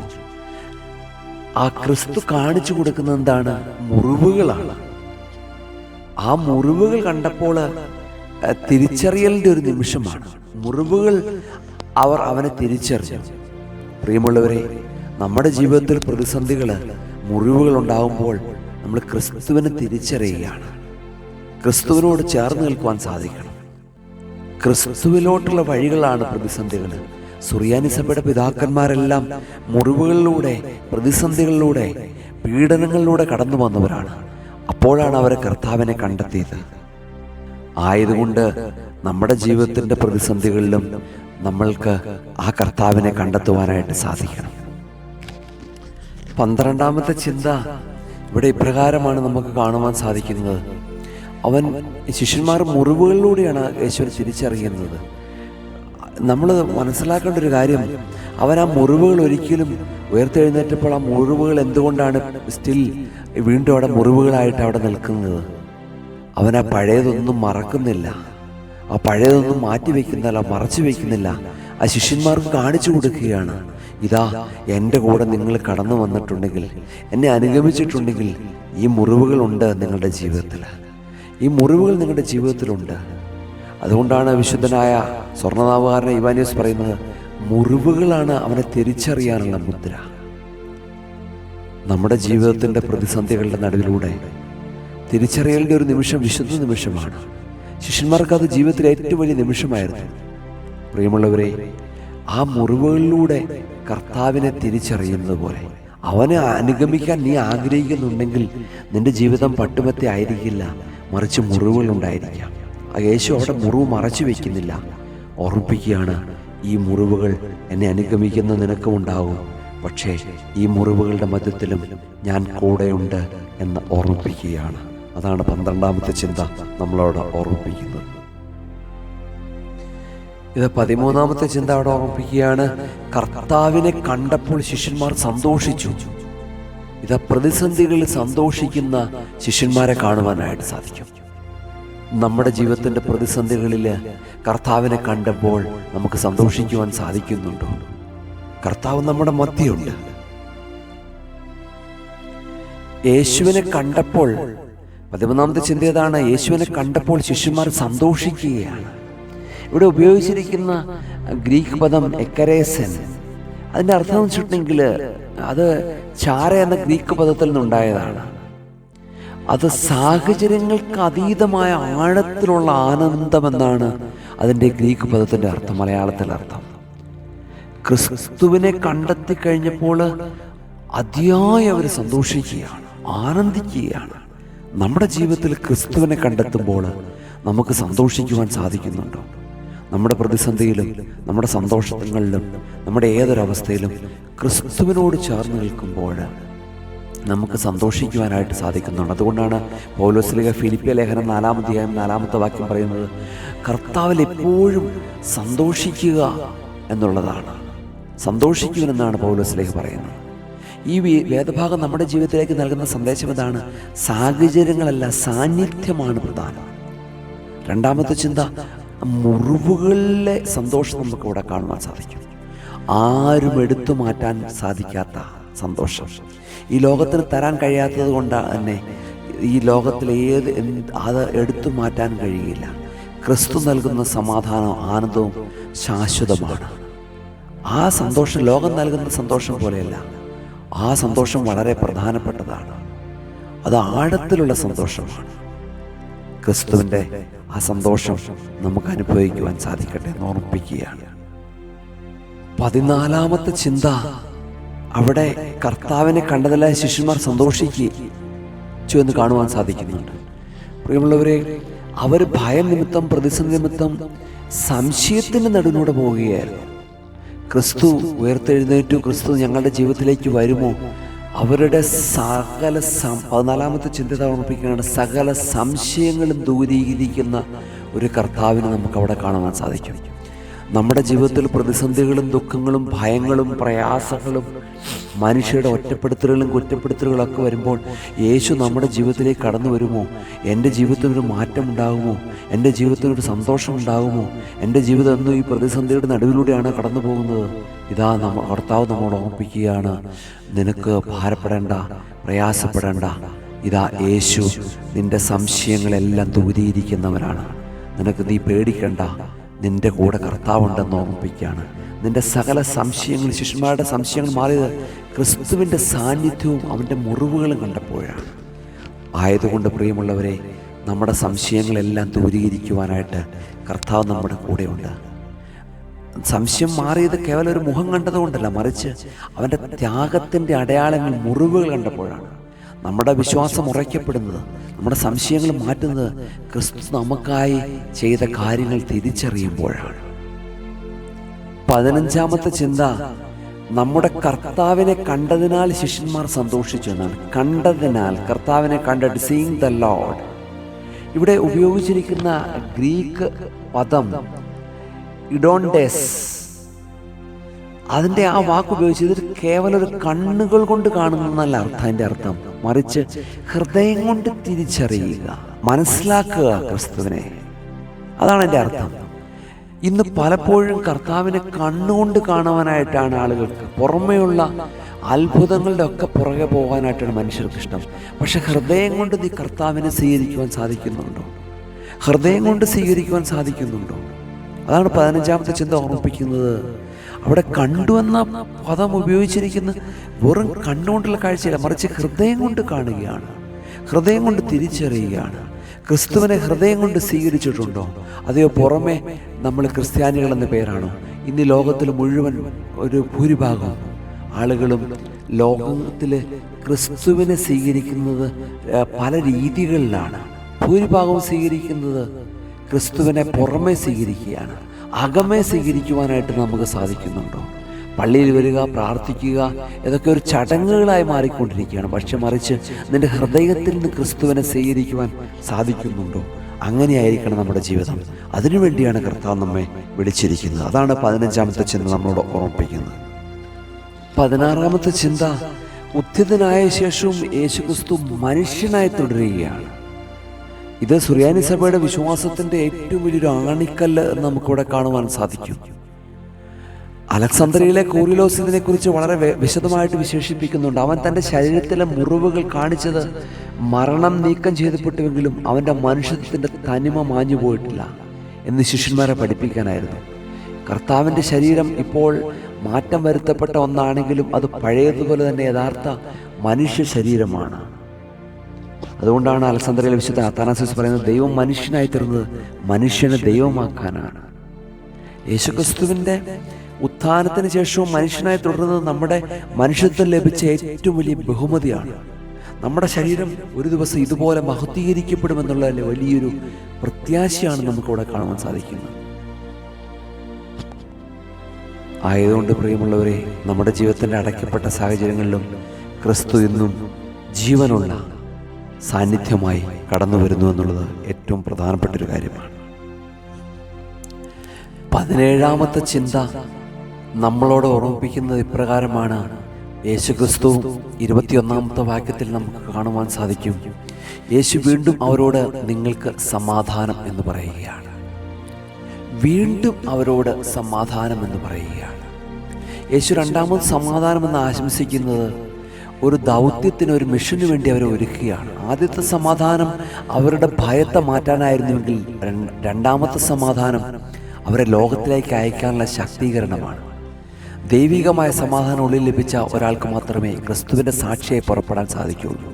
അതുകൊണ്ടാണ് അഗ്നിമയനായ ഇഗ്നാത്യോസ്, അന്ത്യോക്യയിലെ വിശുദ്ധ ഇഗ്നാത്യോസ് പറയുകയാണ്, കർത്താവിൻ്റെ സമാധാനം നിങ്ങളിൽ വസിക്കുമ്പോൾ നിങ്ങൾ ലോകത്തിൻ്റേതല്ല, മറിച്ച് ക്രിസ്തുവിൻ്റേതാകുന്നു. അവൻ നിങ്ങളെ അയക്കുന്ന വെറും ഒരു സന്ദേശവാഹകരായിട്ടല്ല, മറിച്ച് അവൻ്റെ തന്നെ ജീവനുള്ള പ്രതിരൂപങ്ങളായിട്ടാണ്. ആയതുകൊണ്ട് പ്രിയമുള്ളവരെ, ക്രിസ്തുവിയ ജീവിതത്തിൻ്റെ കാതലെന്ന് പറയുന്നത് ക്രിസ്തുവിൽ നിന്ന് സ്വീകരിക്കുകയും അത് ലോകത്തിലേക്ക് നൽകുകയും ചെയ്യുന്നുള്ളതാണ്. ഭയം മാറി സമാധാനം നിറഞ്ഞ ഒരു ഹൃദയത്തിന് മാത്രമേ പീഡനങ്ങളെ നേരിടാനും ക്രിസ്തുവിൻ്റെ സ്നേഹം പങ്കുവയ്ക്കാനും സാധിക്കുകയുള്ളൂ. ക്രിസ്തു പകർന്നു നൽകിയ ആ സമാധാനം മറ്റുള്ളവരിലേക്കും പകർന്നു നൽകുവാനായിട്ട് നമുക്ക് സാധിക്കണം. ഇന്ന് സമാധാനം നശിപ്പിക്കുന്നവരായി ക്രിസ്ത്യാനികൾ മാറരുത്, മറിച്ച് സമാധാനത്തിൻ്റെ വക്താക്കളായി മാറണം, സമാധാനം നൽകുന്നവരായി മാറണം. ഒരു ക്രിസ്ത്യാനിയെ കണ്ടുമ്പോൾ സമാധാനം ആശംസിക്കുവാനായിട്ട് സാധിക്കുന്നുണ്ടോ? സമാധാനത്തിൻ്റെ വാഹകരാണോ നമ്മൾ ഓരോരുത്തരും? മറ്റുള്ളവർക്ക് സമാധാനം പകർന്നു കൊടുക്കുന്നവരാണോ നമ്മൾ ഓരോരുത്തരും? ക്രിസ്തുവിൻ്റെ സമാധാനം മറ്റുള്ളവർക്ക് പകർന്നു കൊടുക്കുവാനായിട്ട് നമുക്ക് സാധിക്കേണ്ടിയിരിക്കുന്നു. 18-ാമത്തെ ചിന്ത നമുക്കിവിടെ കാണുവാൻ സാധിക്കുന്നത്, യേശുക്രിസ്തു ഇവിടെ കർത്താവ് ഓർമ്മിപ്പിക്കുകയാണ്, എൻ്റെ പിതാവ് അയച്ചതുപോലെ ഞാനും നിങ്ങളെ അയക്കുന്നു എന്ന് പറയുകയാണ്. ഇത് ക്രിസ്തുവിൻ്റെ പിതാവാം ദൈവം പുത്രനെ അയച്ചത് ലോകത്തെ വിധിക്കാനല്ല, മറിച്ച് സ്നേഹത്തിലൂടെയും ത്യാഗത്തിലൂടെയും ലോകത്തെ വീണ്ടെടുക്കാനാണ്. അതേ സ്നേഹവും അധികാരവും അതേ ആത്മീയ കരുത്തുമാണ് യേശു തൻ്റെ ശിഷ്യന്മാർക്കും കൈമാറുന്നത്. ഈ അയക്കപ്പെട്ടതിലൂടെ ശിഷ്യന്മാർ യേശുവിൻ്റെ പ്രതിനിധികളായി മാറുന്നു. ക്രിസ്തു ഭൂമിയിൽ ചെയ്ത കാര്യങ്ങൾ അതേ ശുശ്രൂഷ മനോഭാവത്തോടരാൻ സഭയിലൂടെ ആഹ്വാനം ചെയ്യുകയാണ്. പിതാവാം ദൈവം ക്രിസ്തുവിനെ അയച്ച് അതേ മാതൃകയിൽ തൻ്റെ ശിഷ്യന്മാരെ അയക്കുകയാണ്. അവരെ അയക്കുന്ന വിശ്രമിക്കാനല്ല, മറിച്ച് യുദ്ധക്കളത്തിലേക്കാണ്. ലോകത്തിൻ്റെ വിദ്വേഷത്തിനും പീഡനത്തിനും മധ്യേ തൻ്റെ സ്നേഹം പ്രഘോഷിക്കുവാനാണ്. കർത്താവ് നമ്മളെ വിളിച്ച് വേർതിരിച്ചിരിക്കുന്നതിന് വേണ്ടിയാണ്. അതാണ് വിശുദ്ധനായ സ്വർണ്ണനാവുകാരൻ ഇവാനിയോസ് പറയുന്നത്. അതുകൊണ്ടാണ് ഇപ്രകാരം പുത്രനെ അയച്ച അതേ മാതൃകയിൽ അവൻ തൻ്റെ ശിഷ്യന്മാരെ അയക്കുന്നു. അവൻ അവരെ അയക്കുന്നത് സന്തോഷിക്കുവാനല്ല, വിശ്രമിക്കുവാനും അല്ല, മറിച്ച് യുദ്ധക്കളത്തിലേക്കാണ്. വിശുദ്ധനായ കോറിലോസ് പറയുകയാണ്, ദൈവം അയക്കുന്നത് ദൈവത്തിൻ്റെ വാക്കുകൾ സംസാരിക്കുവാനാണ്. നമ്മളെ ദൈവം അയച്ചിരിക്കുന്നത് ഇപ്രകാരമാണ്. പിതാവാം ദൈവം പുത്രനെ അയച്ചതുപോലെ കർത്താവ് നമ്മളെയും അയക്കുകയാണ്. അവൻ്റെ സമാധാനവും അവൻ്റെ സുവിശേഷവും അവൻ്റെ സ്നേഹവും മറ്റുള്ളവർക്ക് പകർന്നു കൊടുക്കുവാനായിട്ടാണ്. ശിഷ്യന്മാർക്ക് ലഭിച്ച അതേ അധികാരം ഇന്ന് വചനത്തിലൂടെയും കൂദാശയിലൂടെയും സഭയിൽ നിലനിൽക്കുന്നു. ഈ അപ്പോസ്തോലിക ദൗത്യം സ്വീകരിക്കുക വഴി നാം ലോകത്തിൻ്റെ പ്രകാശമായി മാറാൻ വിളിക്കപ്പെട്ടവരാണ് നമ്മൾ ഓരോരുത്തരും. അതാണ് നമ്മുടെ ഏറ്റവും വലിയ ദൗത്യം എന്ന് പറയുന്നത്. 19ാമത്തെ ചിന്ത നമ്മളോട് ഓർമ്മിപ്പിക്കുന്നത് ഇപ്രകാരമാണ്: ലോകത്തിലേക്ക് പോകുന്നതിന് മുമ്പ് ക്രിസ്തു സമാധാനം നൽകുകയാണ്. ദൗത്യത്തിന് മുമ്പുള്ള സമാധാനം. ശിഷ്യന്മാർ ലോകത്തിൻ്റെ വിവിധ ഭാഗങ്ങളിലേക്ക് സുവിശേഷമായി അയക്കുന്നതിന് മുമ്പ് യേശു അവർക്ക് സമാധാനം നൽകുകയാണ്. ദൗത്യത്തിൻ്റെ ക്രിസ്ത്യൻ മിഷൻ്റെ അടിസ്ഥാനം എന്ന് പറയുന്നത് സമാധാനത്തിലായിരിക്കണം. വിശുദ്ധനായ എഫ്രേം പറയുകയാണ്, കർത്താവ് തൻ്റെ സമാധാന ശിഷ്യന്മാർക്ക് നൽകിയത് അവർക്ക് ലോകത്തെ ജയിക്കാനുള്ള ആയുധമായിട്ടാണ്. സമാധാനമുള്ള ഒരു ഹൃദയം ലോകത്തിൻ്റെ സിംഹാസനം, ദൈവത്തിൻ്റെ സിംഹാസനമാണ്. അവിടെ നിന്നാണ് ജീവൻ്റെ വചനം ലോകത്തിലേക്ക് ഒഴുക്കേണ്ടത്. സമാധാനം ധരിക്കാത്തവർ ദൈവത്തിൻ്റെ പടയാളികളാകാൻ യോഗ്യനല്ല. ഇന്ന് ക്രൈസ്തവ സഭകൾ തമ്മിൽ പ്രതിസന്ധികളുടെ നടുവിലൂടെ പോവുകയാണ്. വ്യക്തികൾ തമ്മിൽ, സമൂഹങ്ങൾ തമ്മിൽ. ഇവിടെ ക്രിസ്തുവിനെ കുറിച്ച് പ്രസംഗിക്കുകയും ക്രിസ്തുവിൻ്റെ നാമത്തിൽ ആരാധിക്കുകയും ചെയ്യുന്നവർ മനസ്സിലാക്കേണ്ട ഒരു കാര്യം, അത് അവന് അർഹരാണ്, അതിന് സാധിക്കുന്നുണ്ട്. കാരണം ഇവിടെ വചനം നമ്മളോട് ഓർമ്മിപ്പിക്കുന്നത് ഇപ്രകാരമാണ്: നമ്മൾക്ക് സമാധാനമില്ലെങ്കിൽ പിന്നെ ആ സമാധാനം മറ്റുള്ളവർക്ക് എങ്ങനെ പകർന്നു കൊടുക്കുവാൻ സാധിക്കും? ശാന്തമായ ആത്മാവ്, ആ സമാധാനമുള്ള ആത്മാവ് ആയിരക്കണക്കിന് ആളുകളെ സമാധാനത്തിലേക്ക് നയിക്കും. പലപ്പോഴും ഇന്ന് സമാധാനം നഷ്ടപ്പെട്ടിട്ട് സമാധാനത്തെക്കുറിച്ച് പ്രസംഗിക്കുന്ന അവസ്ഥയാണ്. നിസ്സയിലെ വിശുദ്ധ ഗ്രിഗോറിയോസ് പറയുകയാണ്, സമാധാനം ക്രിസ്തുവിൻ്റെ വസ്ത്രമാണ്. നമ്മൾ പഴഞ്ചൊല്ലിങ്ങനെ പറയുന്നുണ്ട്, കയ്യിലില്ലാത്തവന് ആർക്കും കൊടുക്കാൻ കഴിയില്ല, ശാന്തമായ ഹൃദയത്തിലെ ജ്ഞാനം ഒതുക്കുകയുള്ളൂ. നമ്മുടെ ദൈനംദിന ജീവിതത്തിലെ സമാധാനം നമ്മൾ നേടിയെടുത്തില്ല എന്നുണ്ടെങ്കിൽ മറ്റുള്ളവർക്ക് അത് കൊടുക്കുവാൻ സാധിക്കില്ല. ആയതുകൊണ്ട് സമാധാനത്തിൻ്റെ വക്താക്കളായി മാറുവാനായിട്ട് നമുക്ക് സാധിക്കണം. 20ാമത്തെ ചിന്ത യേശു ഇവിടെ പറയുകയാണ്, ഞാനും നിങ്ങളെ അയക്കുന്നു പറയുമ്പോൾ ശിഷ്യന്മാരാരും അതിനെ എതിർക്കുകയോ അതിന് എതിരഭിപ്രായങ്ങളൊന്നും പറയുന്നില്ല. അവരത് അനുസരിക്കുകയാണ് കാണുവാൻ സാധിക്കുന്നത്. അനുസരണത്തിൻ്റെ വലിയ പാഠങ്ങൾ നമുക്കിവിടെ കാണുവാൻ സാധിക്കും. ക്രിസ്തു നിങ്ങളെ അയക്കുന്നത് പോലെ, എൻ്റെ പിതാവിനെ അയച്ചതുപോലെ ഞാനും നിങ്ങളെ അയക്കുന്നു എന്ന് പറയുമ്പോൾ അത് അനുസരിക്കുന്നതായിട്ട് നമുക്ക് കാണുവാൻ സാധിക്കും. അയക്കപ്പെടുക എന്നുള്ള വലിയ മിഷൻ ഏറ്റവും പ്രധാനപ്പെട്ട ഒരു വശം അയച്ചവരോടുള്ള പൂർണ്ണമായ അനുസരണമാണ്. ദ ലെസൺ ഓഫ് ഒബീഡിയൻസ്, അനുസരണത്തിൻ്റെ പാഠം.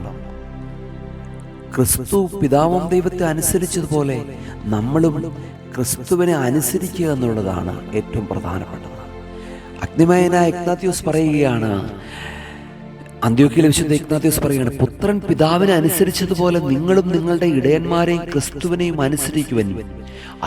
അനുസരണമുള്ളിടത്ത് മാത്രമേ സഭയുടെ ഐക്യവും ദൈവത്തിൻ്റെ കൃപയും വസിക്കുകയുള്ളൂ. അനുസരണത്തിലൂടെ നാം ക്രിസ്തുവിൻ്റെ യഥാർത്ഥ ശിഷ്യന്മാരായി മാറുന്നു. അനുസരണമാണ് എല്ലാ ഗുണങ്ങളുടെയും മാതാവെന്ന് പറയുന്നത്. ബലിയേക്കാൾ അനുസരണം ശ്രേഷ്ഠമാണെന്ന് ശാമൂവേലിന്റെ പുസ്തകത്തിൽ 15-ാം അധ്യായം 22-ാമത്തെ വാക്യത്തിൽ നമുക്കവിടെ കാണുവാൻ സാധിക്കും. അനുസരണത്തിലൂടെ നാം ദൈവത്തിലേക്ക് തിരിച്ചെത്തുകയാണ്. ആയതുകൊണ്ട് ക്രിസ്തുവിൻ്റെ മിഷൻ ഏറ്റെടുക്കുക എന്ന് പറയുന്നത് അവൻ്റെ അധികാരത്തിന് കീഴടങ്ങുക എന്നുള്ളതാണ്. ക്രിസ്തുവിനെ അനുസരിക്കുക എന്നുള്ളതാണ്. അനുസരണം എന്ന് പറയുന്ന അടിമത്തമല്ല, മറിച്ച് ദൈവഹിതത്തോടുള്ള ഹൃദയപൂർവ്വമായ ഐക്യപ്പെടലാണ്. നാം കർത്താവിനെ അനുസരിക്കുമ്പോൾ അവൻ്റെ അധികാരം നമ്മുടെ പ്രവർത്തനങ്ങളോട് വെളിപ്പെടുകയും നമ്മുടെ മിഷൻ ഫലപ്രദമാവുകയും ചെയ്തു. 21-ാമത്തെ ചിന്ത യേശുക്രിസ്തു ഇവിടെ പറയുകയാണ്, എൻ്റെ പിതാവ് എന്നെ അയച്ചതുപോലെ ഞാനും നിങ്ങളെ അയക്കുന്നു. ഇതിനു മുമ്പ് കർത്താവ് പറഞ്ഞു നിങ്ങൾക്ക് സമാധാനം എന്ന് പറയുകയാണ്. കർത്താവ് ഇവിടെ ക്രിസ്തുവിൻ്റെ സമാധാനം ലോകത്തിന് പകർന്നു കൊടുക്കുവാൻ അയക്കുന്നതാണ്.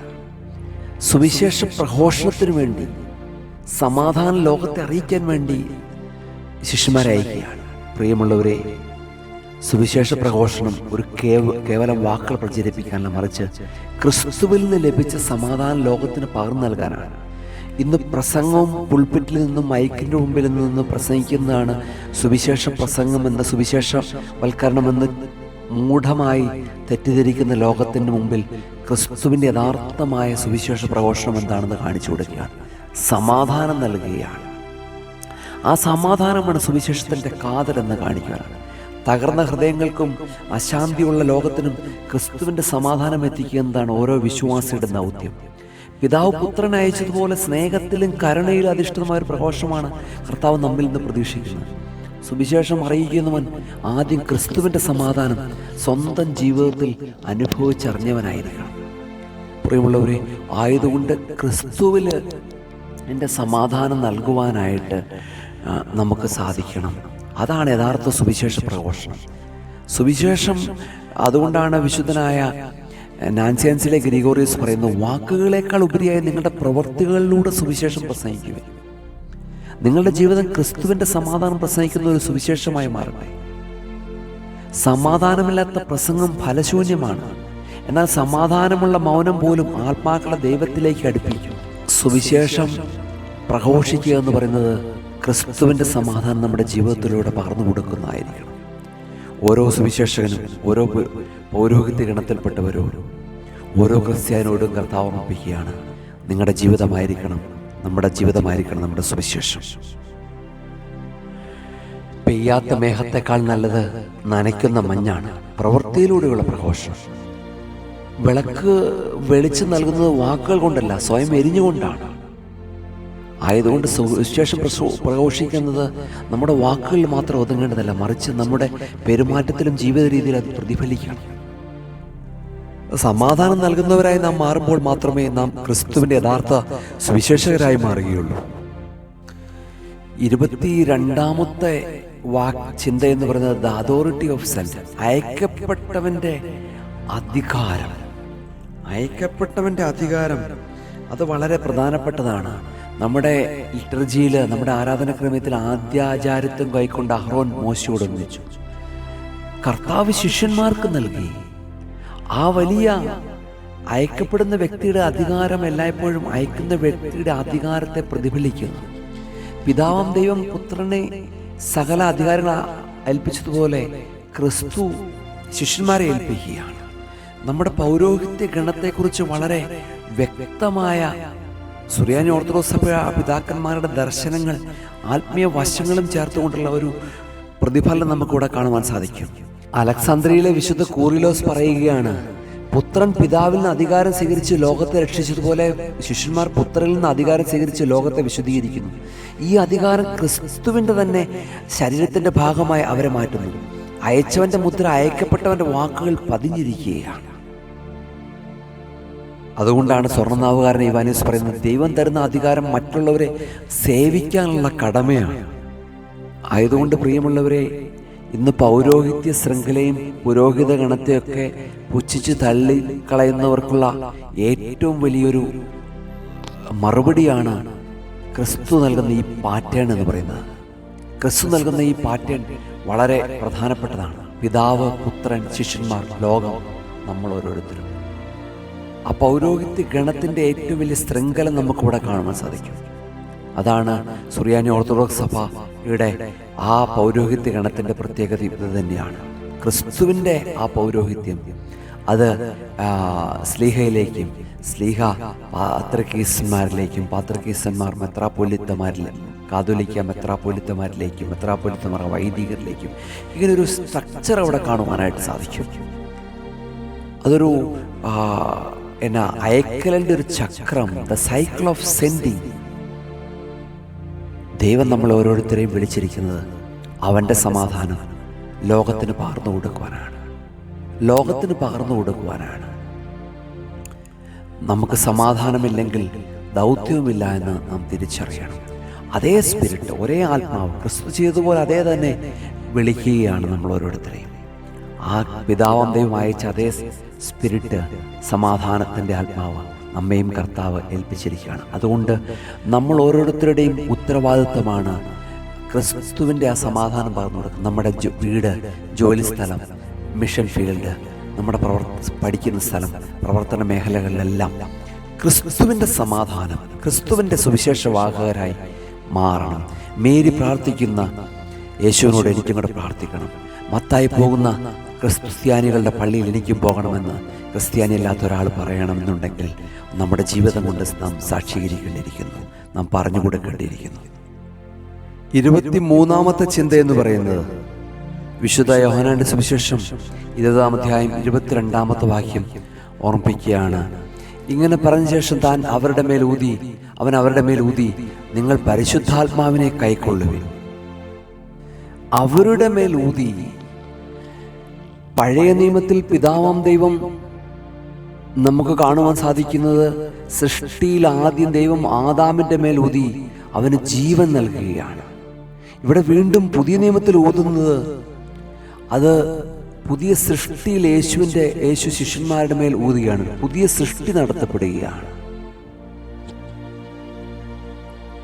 പുതിയ നിയമത്തിൽ പാപത്താൽ മൃതപ്രായമായ മനുഷ്യവർഗത്തെ വീണ്ടെടുക്കാൻ ഉത്ഥാനം ചെയ്ത ക്രിസ്തു തന്നെ ശിഷ്യന്മാരുടെ മേൽ പരിശുദ്ധ ഊതുകയാണ്. ഈ പ്രവൃത്തിയിലൂടെ സഭ പുതിയ സൃഷ്ടിക്ക് തുടക്കം കുറിക്കുകയാണ്. അലക്സാന്ദ്രിയയിലെ വിശുദ്ധ കുറിലോസ് പറയുകയാണ്, ആദിയിൽ മനുഷ്യനെ സൃഷ്ടിച്ച വചനം തന്നെയാണ് ഇപ്പോൾ അവനെ നവീകരിക്കുന്നത്. അന്ന് ആദാമിൽ ജീവൻ പകർന്നു നൽകിയ അതേ ശ്വാസം തന്നെയാണ് ഇന്ന് ക്രിസ്തുവിലൂടെ പരിശുദ്ധാത്മാവായി പകരപ്പെടുന്നത്. മനുഷ്യത്വം വീണ്ടും ദൈവത്വത്തിൻ്റെ ജീവശ്വാസത്താൽ നിറയുന്ന നിമിഷമാണിത്. വിശുദ്ധനായ അത്താനാസ്യോസ് പറയുകയാണ്, ദൈവം മനുഷ്യൻ്റെ ഉള്ളിലേക്ക് ഊതിയപ്പോൾ മനുഷ്യൻ ദൈവത്തിൻ്റെ സാദൃശ്യത്തിലായി. ആയതുകൊണ്ട് ഈ 23-ാമത്തെ ചിന്ത നമ്മളോട് ഓർമ്മിപ്പിക്കണം, കർത്താവ് ശിഷ്യന്മാരുടെ മേൽ ഊതി. നമ്മുടെ ജീവിതത്തിൽ നാം എത്രത്തോളം അറിവോ കഴിവോ യോഗ്യതകളൊക്കെ നേടിയാലും ദൈവത്തിൻ്റെ ജീവശ്വാസം ആത്മാവുള്ളില്ലെങ്കിൽ നാം ജീവനില്ലാത്തവരാണ്. പ്രതിസന്ധികൾ നാം തകർന്നിരിക്കുമ്പോൾ ക്രിസ്തു തൻ്റെ സമാധാനത്തിൻ്റെ ശ്വാസം നമ്മുടെ മേൽ ഊതുന്നുണ്ട് നാം തിരിച്ചറിയണം.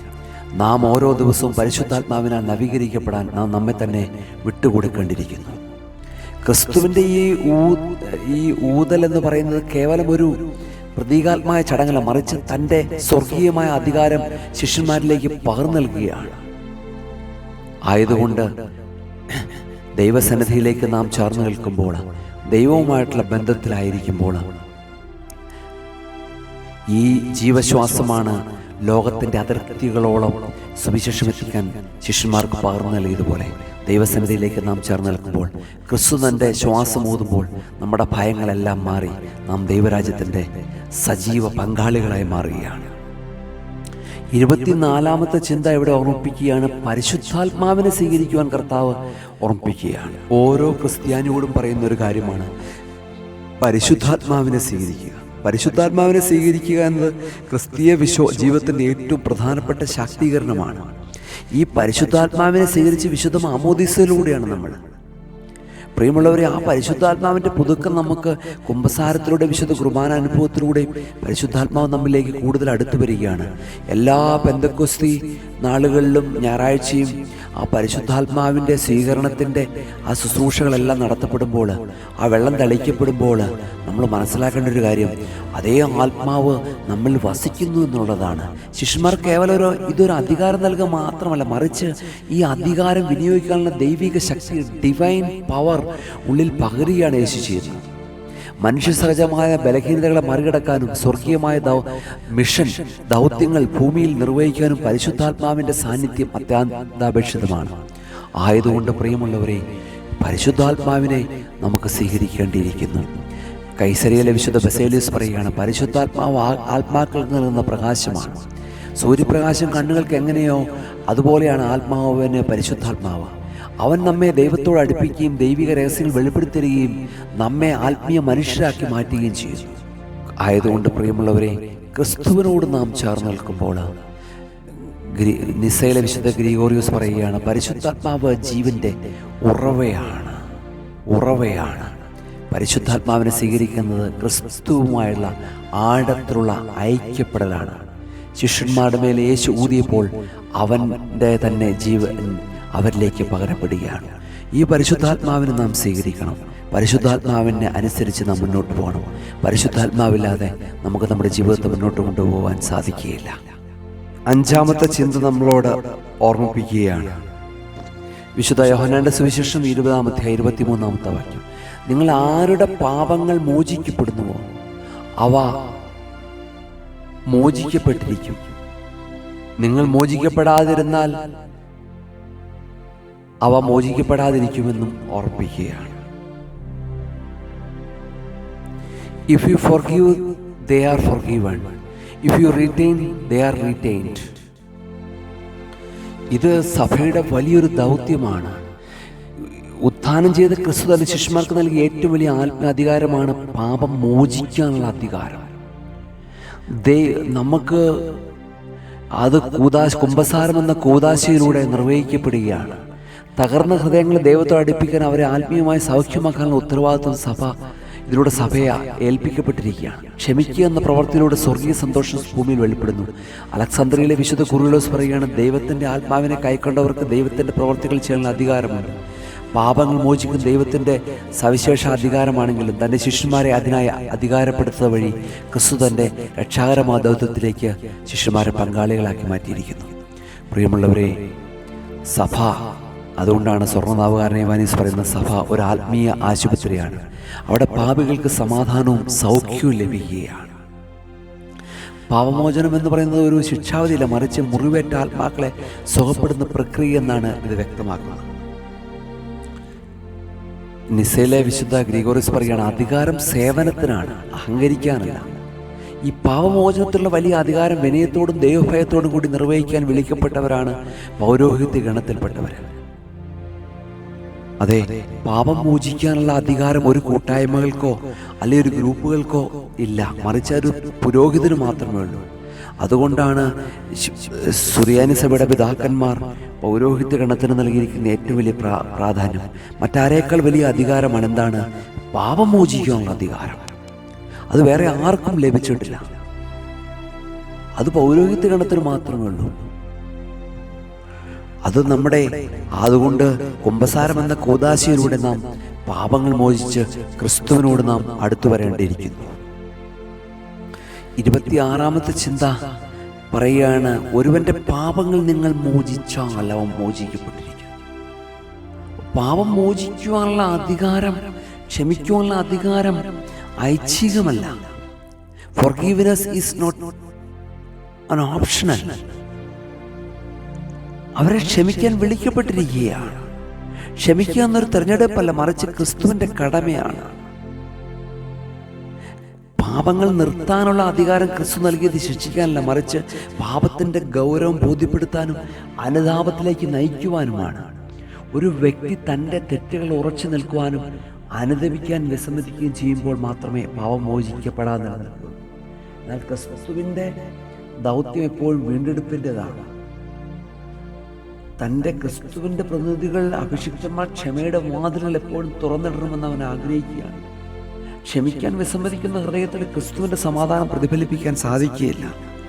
സ്വർണ്ണനാവുകാരൻ യോഹന്നാനീസ് പറയുകയാണ്, സഭയുടെ അധികാരം പാപിയെ നശിപ്പിക്കാനല്ല, മറിച്ച് അവനെ ജീവിപ്പിക്കാനാണ്. പാപങ്ങൾ നിർത്താനുള്ള ഒരു അധികാരം ഒരു വൈദ്യൻ രോഗിയെ ശസ്ത്രക്രിയയ്ക്ക് വിധേയനാക്കുന്നത് പോലെയാണ്. അത് വേദനയുണ്ടാക്കാനല്ല, മറിച്ച് ആത്മാവിനെ ശുദ്ധീകരിക്കാനാണ്. എങ്കിലും ഒരു പിതാവ് തൻ്റെ മക്കളോട് കാണിക്കുന്ന കരുണയോടെ വേണം ഈ അധികാരം വിനിയോഗിക്കുവാൻ. ആയതുകൊണ്ട് പ്രിയമുള്ളവരെ, ദൈവസന്നിധിയിലേക്ക് നാം ചേർന്ന് നിൽക്കുമ്പോൾ, ദൈവവുമായിട്ടുള്ള ബന്ധത്തിലായിരിക്കുമ്പോൾ ക്ഷമിക്കുക എന്നുള്ളത് നമ്മളുടെ ഓരോരുത്തരുടെയും ഇത് ഓപ്ഷനല്ല, മറിച്ച് വിളിയാണ്. എല്ലാവരോടും ക്ഷമിക്കുക. നമ്മളോട് തെറ്റുകൾ ചെയ്തവർ, കുറ്റങ്ങൾ ചെയ്തവരോട്, അവരോടൊക്കെ ക്ഷമിക്കുവാനായിട്ട് നമുക്ക് സാധിക്കണം. വിശുദ്ധനായ സുവിശേഷൻ മത്തായി ശ്ലീഹ പറയുകയാണ്, നിങ്ങൾ മറ്റുള്ളവരോട് ക്ഷമിക്കാതിരുന്നാൽ സ്വർഗസ്ഥനായ പിതാവ് നിങ്ങളോടും ക്ഷമിക്കുകയില്ല. മരുഭൂമിയിലെ വിശുദ്ധ അന്തോണിയോസ്, മിസ്രൈമിലെ വിശുദ്ധ അന്തോണിയോസ് പറയുകയാണ്, ക്ഷമിക്കാനുള്ള വിസമ്മതം പിശാചിന് വാതിൽ തുറന്നു കൊടുക്കുകയാണ്. വിശുദ്ധനായ അപ്രയം പറയുകയാണ്, അനന്തമായ ക്ഷമയാണ് ക്രിസ്തുവിൻ്റെ സ്നേഹം. കല്ലിൽ കുത്തിയ പകയേക്കാൾ നല്ലത് മണ്ണിലെഴുതിയ ക്ഷമയാണ്. ക്ഷമിക്കുന്നവൻ ദൈവത്തെ പോലെ ആവുകയാണ്. തെറ്റ് ചെയ്യുന്ന മാനുഷികം, ക്ഷമിക്കുന്നത് ദൈവികവുമാണ്. ക്ഷമിക്കുവാൻ നമുക്ക് സാധിക്കണം. ഒരുപക്ഷെ നമ്മളെ ദ്രോഹിച്ചവരോടൊക്കെ നമുക്ക് മറക്കാൻ ചിലത് സാധിച്ചൊന്നും വരില്ല. മറക്കുവാനും ക്ഷമിക്കുവാനാണ് നമ്മൾ പഠിക്കേണ്ടിയിരിക്കുന്നത്. പക്ഷേ നമ്മൾ ക്ഷമിച്ചിരിക്കണം. ക്ഷമ ഐച്ഛികമല്ല എന്ന് പറയുന്നത് അത് ക്രിസ്തീയ ജീവിതത്തിന് നിലനിൽപ്പ് തന്നെ ആവശ്യമായ ഒന്നായതുകൊണ്ടാണ്. സ്നേഹത്തിലധിഷ്ഠിതമായ ക്ഷമയാണ് സുവിശേഷത്തിൻ്റെ സന്ദേശം. 27ാമത്തെ ചിന്ത, യേശു വന്നപ്പോൾ 12 ഇരുട്ട എന്ന് വിളിക്കപ്പെടുന്ന തോമ അവരോടൊരുമിച്ച് അവിടെ ഉണ്ടായിരുന്നില്ല. 24ാമത്തെ വാക്യത്തിൽ നമുക്കവിടെ കാണുവാനായിട്ട് സാധിക്കും. സഭയുടെ ആദ്യ കൂട്ടായ്മയിൽ വിശുദ്ധ തോമാസ് ശ്ലീഹ ഹാജരല്ലായിരുന്നു. നാം ആത്മീയ കൂട്ടായ്മകളിൽ നിന്ന് മാറി നിൽക്കുമ്പോൾ വലിയ ദൈവിക അനുഭവങ്ങൾ നഷ്ടപ്പെടുകയാണ്. ഇവിടെ യേശു ക്രിസ്തു ശിഷ്യന്മാരുടെ മേൽ ഊതുകയാണ്. ആ ശിഷ്യന്മാരുടെ മേൽ ഊതിയ ആ പരിശുദ്ധാത്മാവിനെ സ്വീകരിക്കുവാൻ തോമാസ് ശ്ലീഹയുടെ അഭാവം അദ്ദേഹത്തിൻ്റെ സംശയങ്ങൾ വളരാൻ കാരണമായി. കൂട്ടായ്മയാണ് വിശ്വാസത്തിൻ്റെ ശക്തി. പരിശുദ്ധാത്മാവിനെ സ്വീകരിക്കുന്ന സമയത്ത് തോമാസ് ശ്ലീഹയിലായിരുന്നു. പിന്നീട് തോമാസ് ശ്ലീഹ വിലാപ്പുറത്ത് കൈയിട്ട് യേശു ക്രിസ്തു ക്രിസ്തുവാണ് തിരിച്ചറിയുന്നുണ്ടെങ്കിൽ തന്നെയും അവൻ്റെ മേൽ ഊതിയതായിട്ട് കാണുവാൻ സാധിക്കുന്നില്ല. പ്രിയമുള്ളവരെ, തോമാസ് ശ്ലീഹ ആ കൂട്ടായ്മയിൽ നിന്ന് മാറി നിൽക്കുകയാണ്. നമ്മൾ അങ്ങനെ ആയിരിക്കരുത്. പ്രതിസന്ധികൾ സഭയോടും വിശ്വാസികളോടും ചേർന്ന് നിൽക്കണം. കൂട്ടായ്മയിൽ നിന്നാകുന്നത് ആത്മീയ തകർച്ചയ്ക്ക് വഴിയൊരുക്കും. ദൈവത്തെ കണ്ടെത്താൻ സഭയെന്ന കൂട്ടായ്മ അത്യാവശ്യമാണ്. വിശുദ്ധ തോമാസ് ശ്ലീഹ എന്തുകൊണ്ട് അവിടെ ഉണ്ടായിരുന്നില്ല എന്ന് വ്യക്തമല്ലെങ്കിൽ തന്നെയും ആ അഭാവം അദ്ദേഹത്തിന് വലിയൊരു നഷ്ടമുണ്ടാക്കി. കർത്താവ് നൽകിയ സമാധാനം അനുഭവിക്കുവാൻ, കർത്താവിൻ്റെ പൗരോഹിത്യത്തിൻ്റെ ഏറ്റവും വലിയ ആദ്യപടി യേശു പരിശുദ്ധാത്മാവിനെ ഊതുന്ന ആദാമിൽ ഊതിയ അതേ ശ്വാസം വീണ്ടും ഊതുമ്പോൾ അത് അനുഭവിക്കാൻ അദ്ദേഹത്തിന് കഴിഞ്ഞില്ല. നമ്മളും പലപ്പോഴും ആരാധനകളിൽ നിന്ന് മാറി നിൽക്കുമ്പോൾ, ആത്മീയ ശുശ്രൂഷകളിൽ നിന്ന് മാറി നിൽക്കുമ്പോൾ അനുഗ്രഹങ്ങൾ നഷ്ടമാകുന്നു എന്നുള്ളത് ഏറ്റവും എടുത്തു പറയേണ്ട ഒരു കാര്യമാണ്. വ്യക്തിപരമായ തിരക്കുകളേക്കാൾ ഉപരിയായി ആത്മീയ കൂട്ടായ്മകൾക്ക് നാം മുൻഗണന നൽകണം. സഭയോട് ചേർന്ന് നിൽക്കുന്നത് നമ്മെ സുരക്ഷിതമാക്കുകയാണ്. 27ാമത്തെ ചിന്ത, യേശുവിനെ കർത്താവിനെ കണ്ടു എന്ന് പറഞ്ഞപ്പോൾ അവൻ പറയുകയാണ്, അവൻ്റെ കൈകളിൽ ആണിപ്പാടുകൾ കാണുകയും അവൻ്റെ ആ പാടുകൾ എൻ്റെ വിരലുകളിടുകയും തൻ്റെ വിലാപുറത്ത് എൻ്റെ കൈ നീട്ടി നോക്കുകയും ചെയ്യാതെ ഞാൻ വിശ്വസിക്കുകയില്ല എന്ന് പറയുകയാണ്. ഇവിടെ സംശയിക്കുന്ന ഒരു തോമാസ് ശ്ലീഹയെ കാണുവാൻ സാധിക്കും. ആ കൂടെ ഉണ്ടായിരുന്ന മുഴുവൻ ശിഷ്യന്മാർ പറഞ്ഞിട്ടും, കർത്താവിൻ്റെ കൂടെ നടന്ന ആ ശിഷ്യന്മാർ മുഴുവൻ പറഞ്ഞിട്ടും തോമാസ് ശ്ലീഹ സംശയിക്കുകയാണ്. പ്രിയമുള്ളവരെ, അതൊരു കേവലമായ അവിശ്വാസം അല്ലായിരുന്നു, മറിച്ച് സത്യം നേരിട്ട് ബോധ്യപ്പെടാൻ അവൻ്റെ ആത്മാർത്ഥമായ ആഗ്രഹമായിരുന്നു സഭയുടെ പിതാക്കന്മാർ വിശേഷിപ്പിക്കുകയാണ്. താൻ വിശ്വസിക്കുന്ന സത്യം കേട്ടറിവുകളെക്കാൾ ഉപരി വ്യക്തിപരമായ അനുഭവം മാറണമെന്ന് അവൻ ആഗ്രഹിച്ചു. വിശുദ്ധനായ ഗ്രിഗോറിയോസ് പറയുകയാണ്, തോമസിന്റെ സംശയം ശിഷ്യന്മാരുടെ വിശ്വാസത്തെക്കാൾ കൂടുതൽ അവൻ്റെ വിശ്വാസത്തിന് സഹായകരമായി തീർന്നു. ആയതുകൊണ്ട് നമ്മൾ മനസ്സിലാക്കേണ്ട ഒരു കാര്യം, മറ്റൊരു ചിന്ത കൂടി ഇവിടെയുണ്ട്. തോമാസ് ശ്ലീഹ സംശയം പ്രകടിപ്പിക്കുക. നമ്മൾ ഓരോരുത്തരും പല കാര്യങ്ങളെക്കുറിച്ചും പ്രകടിപ്പിക്കുന്നുണ്ട്.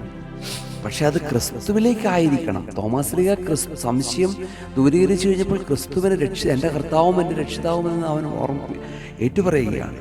സംശയിക്കുന്നവന് മാത്രമേ അന്വേഷിക്കാൻ സാധിക്കുകയുള്ളൂ, അന്വേഷിക്കുന്നവന് മാത്രമേ കണ്ടെത്താൻ സാധിക്കുകയുള്ളൂ എന്ന് കാണുവാൻ സാധിക്കും.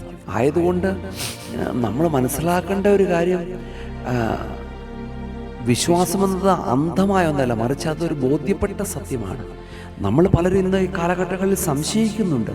പക്ഷെ ആ സംശയത്തിൻ്റെ അവസാനം എന്ന് പറയുന്നത് ക്രിസ്തുവിൽ നിന്നുള്ള മാറ്റമാണ്. തോമാസ് ശ്ലീഹ അങ്ങനെയല്ലായിരുന്നു. അതുകൊണ്ട് പ്രിയമുള്ളവർ, ദൈവം നമ്മൾ സംശയിക്കാതെ ക്രിസ്തുവിനെ സ്വീകരിക്കുക, അത് ഏറ്റവും പ്രധാനപ്പെട്ട ഒരു കാര്യമാണ്.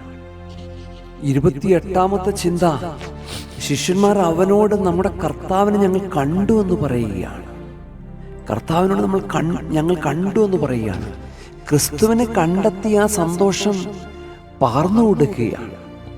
നമ്മുടെ ജീവിതത്തിലേക്കും സഭ എന്ന് പറയുന്ന സാക്ഷികളുടെ കൂട്ടായ്മയാണ്. തങ്ങൾ കണ്ടതും കേട്ടതും അനുഭവിച്ചതും അവർ ലോകത്തോട് പങ്കുവയ്ക്കുന്നു. ഇതാണ് വിശുദ്ധനായ ക്ലെമ്മീസ്, അലക്സാന്ദ്രിയയിലെ ക്ലെമ്മീസ് എന്ന് പറഞ്ഞ പിതാവ് ഓർമ്മിപ്പിക്കുന്നത്. നമ്മൾ ക്രിസ്തുവിനെ കണ്ടെത്തി കഴിഞ്ഞപ്പോൾ അത് മറ്റുള്ളവർക്ക് പകർന്നു കൊടുക്കുവാനായിട്ട് സാധിക്കുന്നു. ദൈവാനുഭവം പങ്കുവയ്ക്കുമ്പോൾ അത് വർദ്ധിക്കുകയാണ്. സാക്ഷ്യം വിശ്വാസത്തിൻ്റെ വിത്താകുന്നു. കേട്ടറിവിനേക്കാൾ വലുതാണ് കണ്ടറിവ്. ആയതുകൊണ്ട് നമ്മൾക്ക് ക്രിസ്തുവിനെ കണ്ട കാര്യം ആ ശിഷ്യന്മാർ പറഞ്ഞു കൊടുത്തതുപോലെ നമ്മൾ അനുഭവിച്ച ക്രിസ്തുവിനെ മറ്റുള്ളവരിലേക്ക് പകർന്നു കൊടുക്കുവാൻ നമുക്ക് സാധിക്കേണ്ടിയിരിക്കുന്നു. നമ്മൾ നാം ക്രിസ്തുവിനെ കണ്ടെത്തി ക്രിസ്തു നൽകിയിരിക്കുന്ന സമാധാനം, സന്തോഷം, അനുഗ്രഹം, കരുണ ഇതെല്ലാം പൂഴ്ത്തിവെക്കുന്നവരായിരിക്കരുത്. മറിച്ച് മറ്റുള്ളവരുടെ മുമ്പിൽ സാക്ഷീകരിക്കേണ്ടിയിരിക്കുന്നു. അതിനുവേണ്ടിയാണ് ദൈവമായ കർത്താവ് നമ്മെ വിളിച്ചിരിക്കുന്നത്. 29ാമത്തെ ചിന്ത തോമസിലൂടെ പറയുകയാണ്. അവൻ്റെ വിലാപ്പുറത്ത് കൈയിട്ട് അവൻ്റെ കൈനീട്ടി നോക്കുകയും ചെയ്യാതെ ഞാൻ വിശ്വസിക്കുകയില്ല. അവൻ്റെ ആണിപ്പാടുകൾ കാണണം. തോമസിലൂടെ പറയുകയാണ്, അവൻ കണ്ടിട്ടും വിശ്വാസം അവൻ തൊടണമെന്ന് ആഗ്രഹിക്കുകയാണ്. വിശ്വാസത്തിന് ഒന്നിലധികം തലങ്ങളുണ്ട്. കാണൽ എപ്പോഴും വിശ്വാസമല്ല. പ്രിയമുള്ളവരെ, സീയിങ് നോട്ട് ഓൾവേസ് ബിലീവിങ്. നമ്മൾ കാണുന്ന പല കാര്യങ്ങളും അന്ധമായി വിശ്വസിച്ച് നമ്മൾ നാട്ടിലൂടെ പലതും അല്ലെങ്കിൽ സമൂഹത്തിലൂടെ പലതും പങ്കുവെക്കുന്നുണ്ട്, സോഷ്യൽ മീഡിയയിലൂടെ പങ്കുവെക്കുന്നുണ്ട്. പക്ഷെ അത് സത്യമാകണമെന്നില്ല. തോമസിലൂടെ സത്യമാണെന്ന് തിരിച്ചറിയുന്നത് അവൻ്റെ വിലാപ്പുറത്ത് വിരലുകളിടുമ്പോഴാണ്. നമ്മൾ അനുഭവിച്ചെങ്കിൽ മാത്രമേ, നമ്മൾ കണ്ടെങ്കിൽ മാത്രമേ, അല്ലെങ്കിൽ അത് സ്പർശിച്ചെങ്കിൽ മാത്രമേ സത്യമാണെന്ന് തിരിച്ചറിഞ്ഞു കൊണ്ടാണ് തോമസ് ലീഹ ക്രിസ്തുവിനെ സ്വീകരിക്കുന്നത്. ഇന്ന് പലപ്പോഴും കേട്ട കാര്യങ്ങൾ സോഷ്യൽ മീഡിയയിലൂടെയും മറ്റുള്ളവരിലൂടെയൊക്കെ പങ്കുവെച്ച് പലരുടെയും ജീവിതങ്ങൾ നമ്മൾ നശിപ്പിക്കുന്നുണ്ട്. പല പ്രതിസന്ധികളിലും നമ്മൾ കേട്ടത് വല്ലതും സത്യമാണെന്ന് നിർബന്ധവുമില്ല. കർത്താവ് തോമസ് ലീഹയുടെ ജീവിതം നമുക്ക് പറഞ്ഞു തരുന്ന ഏറ്റവും വലിയ സന്ദേശമുണ്ട്. നമ്മൾ അനുഭവിച്ചറിയാത്ത സത്യം മറ്റുള്ളവരിലേക്ക് നാം പകർന്നു കൊടുക്കരുത്. ഇന്ന് കേട്ടിട്ടില്ലാത്ത കാര്യങ്ങൾ അല്ലെങ്കിൽ കേട്ട കാര്യങ്ങൾ ഒക്കെയും പങ്കുവയ്ക്കുന്നുണ്ട്. അത് യഥാർത്ഥമാണോ എന്ന് നാം തിരിച്ചറിയുന്നുണ്ട്. ഒരു പോസ്റ്റ് നമ്മൾ സോഷ്യൽ മീഡിയയിലൂടെ പങ്കുവയ്ക്കുമ്പോൾ, ഒരു സ്റ്റാറ്റസ് ഇടുമ്പോൾ അത് സത്യമാണോ നുണയാണോ എന്ന് നാം തിരിച്ചറിയേണ്ടിയിരിക്കുന്നു. തോമസ് ലീഹയുടെ ജീവിതം അനുഭവത്തിലൂടെ അത് ക്രിസ്തുവിനെ സ്വീകരിക്കുകയാണ്. നമ്മളും അനുഭവിച്ച കാര്യങ്ങൾ ക്രിസ്തുവിലൂടെ ക്രിസ്തുവിനെ സ്വീകരിച്ചു പോകുവാനായിട്ട് നമുക്ക് സാധിക്കേണ്ടിയിരിക്കുന്നു. 30ാമത്തെ ചിന്ത തോമസ് ലീഹ ഇവിടെ പറയുകയാണ്. അവൻ്റെ തൻ്റെ കൈകളിലെ ആണിപ്പാടുകൾ കാണുകയും ആ പാടുകൾ എൻ്റെ വിരലിടുകയും അവൻ്റെ വിലാപ്പുറത്ത് എൻ്റെ കൈ നീട്ടി നോക്കുകയും ചെയ്ത് ഞാൻ വിശ്വസിക്കുകയില്ല എന്ന് പറയുകയാണ്. തോമസ് ലീഹയ്ക്ക് തെളിവായി മുറിവുകൾ വേണം. മുറിവുകളെ സ്പർശിക്കാനുള്ള ആഗ്രഹം, ഡിസയർ ടു ടച്ച് ദ വൂണ്ട്സ്. ക്രിസ്തുവിൻ്റെ സ്നേഹത്തിൻ്റെ ഏറ്റവും വലിയ അടയാളങ്ങളായിരുന്നു അവൻ്റെ വേദനകളും മുറിവുകളും. പ്രിയമുള്ളവരെ, തോമസ് ലീഹ ഇവിടെ അത്ഭുത പ്രവൃത്തികളോ മറ്റു മഹത്വമുള്ള രൂപങ്ങളോ ഒന്നുമല്ല, മറിച്ച് ക്രൂശീകരണത്തിൻ്റെ ആഴത്തിലുള്ള അടയാളമാണ് സത്യത്തിൻ്റെ തെളിവായി തോമസ് ലീഹ കണ്ടത്. യേശു തൻ്റെ ഉത്ഥാനത്തിന് ശേഷം മുറിവുകൾ ശരീരത്തിൽ നിലനിർത്തിയത് തൻ്റെ സ്നേഹത്തിൻ്റെയും സഹനത്തിൻ്റെയും നിത്യമായ മുദ്രകളായിട്ടാണ്. മറ്റൊരു തെളിവിനും പകരം വയ്ക്കാനാവാത്ത വിധം ഈ മുറിവുകൾ ക്രിസ്തുവിൻ്റെ വ്യക്തിത്വത്തെയും അവൻ്റെ മനുഷ്യത്വത്തെയും ഉറപ്പിച്ചു നൽകുകയാണ്. വേദനയുടെ അടയാളങ്ങൾ എങ്ങനെ വിജയത്തിൻ്റെ അടയാളങ്ങളായി മാറുന്നു എന്നുള്ളത് ഈ സന്ദർഭം നമ്മളെ വെളിപ്പെടുത്തുകയാണ്. മറിയം സംശയം കൂടാതെ ദൈവമാതാവെന്ന് എല്ലായ്പ്പോഴും പ്രസംഗിച്ചവനായ അന്ത്യോക്യയിലെ വിശുദ്ധ സേവേറിയോസ് പറയുകയാണ്, കർത്താവ് തൻ്റെ മുറിവുകൾ വെച്ച് പുലർത്തിയതാവാം മായ്ച്ചു കളയാൻ കഴിയാത്തതുകൊണ്ടല്ല, മറിച്ച് തോമസ് ലീഹയുടെ അവിശ്വാസത്തെ ചികിത്സിക്കാനാണ്. ആ മുറിവുകൾ മരണത്തിൻ്റെ മേലുള്ള വിജയത്തിൻ്റെ പതക്കങ്ങളാണ്. സ്വർഗത്തിലേക്ക് പ്രവേശിക്കുമ്പോഴും അവൻ ആ മുറിവുകൾ വഹിക്കുന്നു. കാരണം അവ നമ്മുടെ വീണ്ടെടുപ്പിൻ്റെ വിലയാണ്. വിശുദ്ധനായ എഫ്രേം പറയുകയാണ്, അടയാളങ്ങൾ വിശ്വസിക്കാത്തവർക്കുള്ളതാണ്, എന്നാൽ ഈ മുറിവുകൾ സ്നേഹിക്കുന്നവർക്കുള്ളതാണ്. തോമസ് ലീഹയുടെ അന്വേഷണം കേവലം ബുദ്ധിപരമായ ഒന്നല്ല, മറിച്ച് തൻ്റെ കർത്താവിനുള്ള ആഴത്തിലുള്ള സ്നേഹത്തിൽ നിന്നുള്ളതാകുന്നു. ഇതാണ് ഇവിടെ സൂചിപ്പിക്കുന്നത്.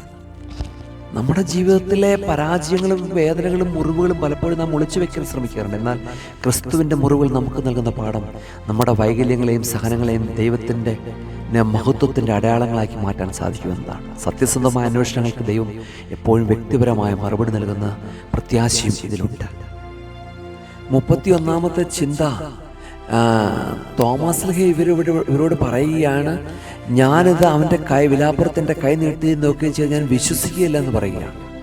അത് ശിഷ്യന്മാരുടെ തീർത്ത് മുഖത്ത് നോക്കി പറയുന്ന ഒരു കാഴ്ച നമുക്ക് കാണുവാൻ സാധിക്കും. പ്രിയമുള്ളവരെ, ഇവിടെ സത്യസന്ധനായൊരു തോമസ് ലീഹയെ കാണുവാൻ സാധിക്കും. ഇത് ഉള്ളിൽ ഒളിച്ചു വെച്ചില്ല. അവരത് പറഞ്ഞു, ഞങ്ങൾ കർത്താവിനെ കണ്ടു എന്ന് ഉള്ളിൽ സംശയിച്ചില്ല. അവർ ചിലപ്പോൾ കർത്താവിനെ കണ്ടു, സത്യമാണോ അല്ലയോ, ഹൃദയത്തിൽ ഇങ്ങനെ ചഞ്ചലപ്പെട്ട് അദ്ദേഹം മുഖത്ത് നോക്കി സത്യസന്ധനായി പറയുകയാണ്, ഞാൻ കാണാതെ വിശ്വസിക്കില്ല എന്ന് പറയുകയാണ്. ഹൃദയത്തിലുള്ളത് ദൈവത്തോടും തുറന്നു പറയുന്ന യഥാർത്ഥമായ ആത്മീയത. നമ്മൾ ഈ തോമസ് തൻ്റെ ഉള്ളിലെ അവിശ്വാസത്തെ ഒളിച്ചു വെച്ചില്ല എന്നൊരു വലിയ ഗുണമാണ്. മറ്റുള്ളവരെ പ്രീണിപ്പിക്കാൻ അല്ലെങ്കിൽ ഒരു വിശ്വാസിയാണെന്ന് ഭാവിക്കുവാൻ അദ്ദേഹം ശ്രമിച്ചില്ല. അദ്ദേഹം അത് കേട്ട വഴി ഓക്കെ ഞാൻ വിശ്വസിക്കുന്നു എന്ന് പറഞ്ഞ് ആളുകളുടെ മുമ്പിൽ തൃപ്തിപ്പെടുത്താൻ എൻ്റെ മനസ്സിലൊരു സംശയമുണ്ടായിരുന്നു. അത് ഉറക്കെ പറയുകയാണ്.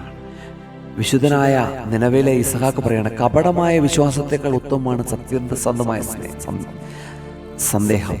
കാരണം അത് സത്യത്തിലേക്കുള്ള അന്വേഷണമാണ്. ആയതുകൊണ്ട് ദൈവസന്നിധിയിലേക്ക് ചേർന്ന് നിൽക്കണം. ഓർമ്മിപ്പിക്കട്ടെ, ഉള്ളിലൊന്ന് വെച്ച് പുറത്തൊന്ന് പറയരുത്. സത്യം പറഞ്ഞാൽ പല തലതെറിക്കുമെങ്കിലും സത്യമേ പറയാവുള്ളൂ പറയുന്നത് പോലെ നമ്മുടെ പ്രാർത്ഥനകളുടെ ആത്മീയ ജീവിതത്തിൽ നാം തികച്ചും സത്യസന്ധരായിരിക്കണം. തോമസ് ലീഹയുടെ ജീവിതം ഈ നിലപാട് നമുക്ക് വലിയൊരു പാഠമാണ്. പലപ്പോഴും നാം മറ്റുള്ളവർ എന്ത് വിചാരിക്കുന്നു കരുതി നമ്മുടെ സംശയങ്ങൾ മറച്ചു വയ്ക്കാറുണ്ട്. എന്നാൽ തോമസ് ലീഹ തൻ്റെ അവിശ്വാസം തുറന്നു പ്രഖ്യാപിച്ചുകൊണ്ട് കർത്താവ് അവനെ തേടി പ്രത്യക്ഷനായി വന്നത്. 32-ാമത്തെ ചിന്ത, ദ ഡിസഗ്രിമെന്റ് എമംഗ് ഡിസൈപ്പിൾസ്. ആ ശിഷ്യന്മാർ പറഞ്ഞപ്പോൾ അവൻ വിശ്വസിച്ചില്ല. അവരുടെ ഇടയിൽ ഒരു വിയോജിപ്പുണ്ടായി. ഒരു കൂട്ടായ്മയിൽ എല്ലാവരും ഒരുപോലെ ചിന്തിക്കണമെന്നില്ല എന്നത് ഈ സംഭവം നമ്മളെ കാണിക്കുകയാണ്. 10 ശിഷ്യന്മാർ ഒരു സത്യം പറഞ്ഞിട്ട് തോമസ് ലീഹ അത് അംഗീകരിച്ചില്ല. വിശ്വാസിയുടെ ഇടയിൽ പോലും വിയോജിപ്പുകൾ ഉണ്ടാകാം. എന്നാൽ ആ വിയോജിപ്പ് അവർ പിരിച്ചയച്ചില്ല. മറിച്ച് അവർ തോമസിനെ കൂടെ നിർത്തുകയാണ്. ഭിന്നതകൾക്കിടയിലും ഒരുമിച്ച് നിൽക്കുന്നതാണ് സഭയുടെ സമുദ്രം. ഒരു പള്ളിയിൽ, ഒരു കൂട്ടായ്മയിൽ, ഒരു കുടുംബത്തിൽ പലർക്കും പല അഭിപ്രായം ഉണ്ടായിരിക്കാം. പക്ഷെ അവർ വിഘടിച്ചു പോകുന്നില്ല, ഒരുമിച്ച് ചേർന്ന് നിൽക്കുകയാണ്. അതുകൊണ്ടാണ് സ്വർണ്ണനാവുകാരൻ ഇവാനിയോസ് പറയുകയാണ്, ശിഷ്യന്മാരുടെ ഇടയിലുണ്ടായ ഈ വിയോജിപ്പ് സ്നേഹത്തിലധിഷ്ഠിതമായിരുന്നു. അവർ അവനെ തള്ളിക്കളയാതെ കർത്താവിനായി കാത്തിരുന്നു.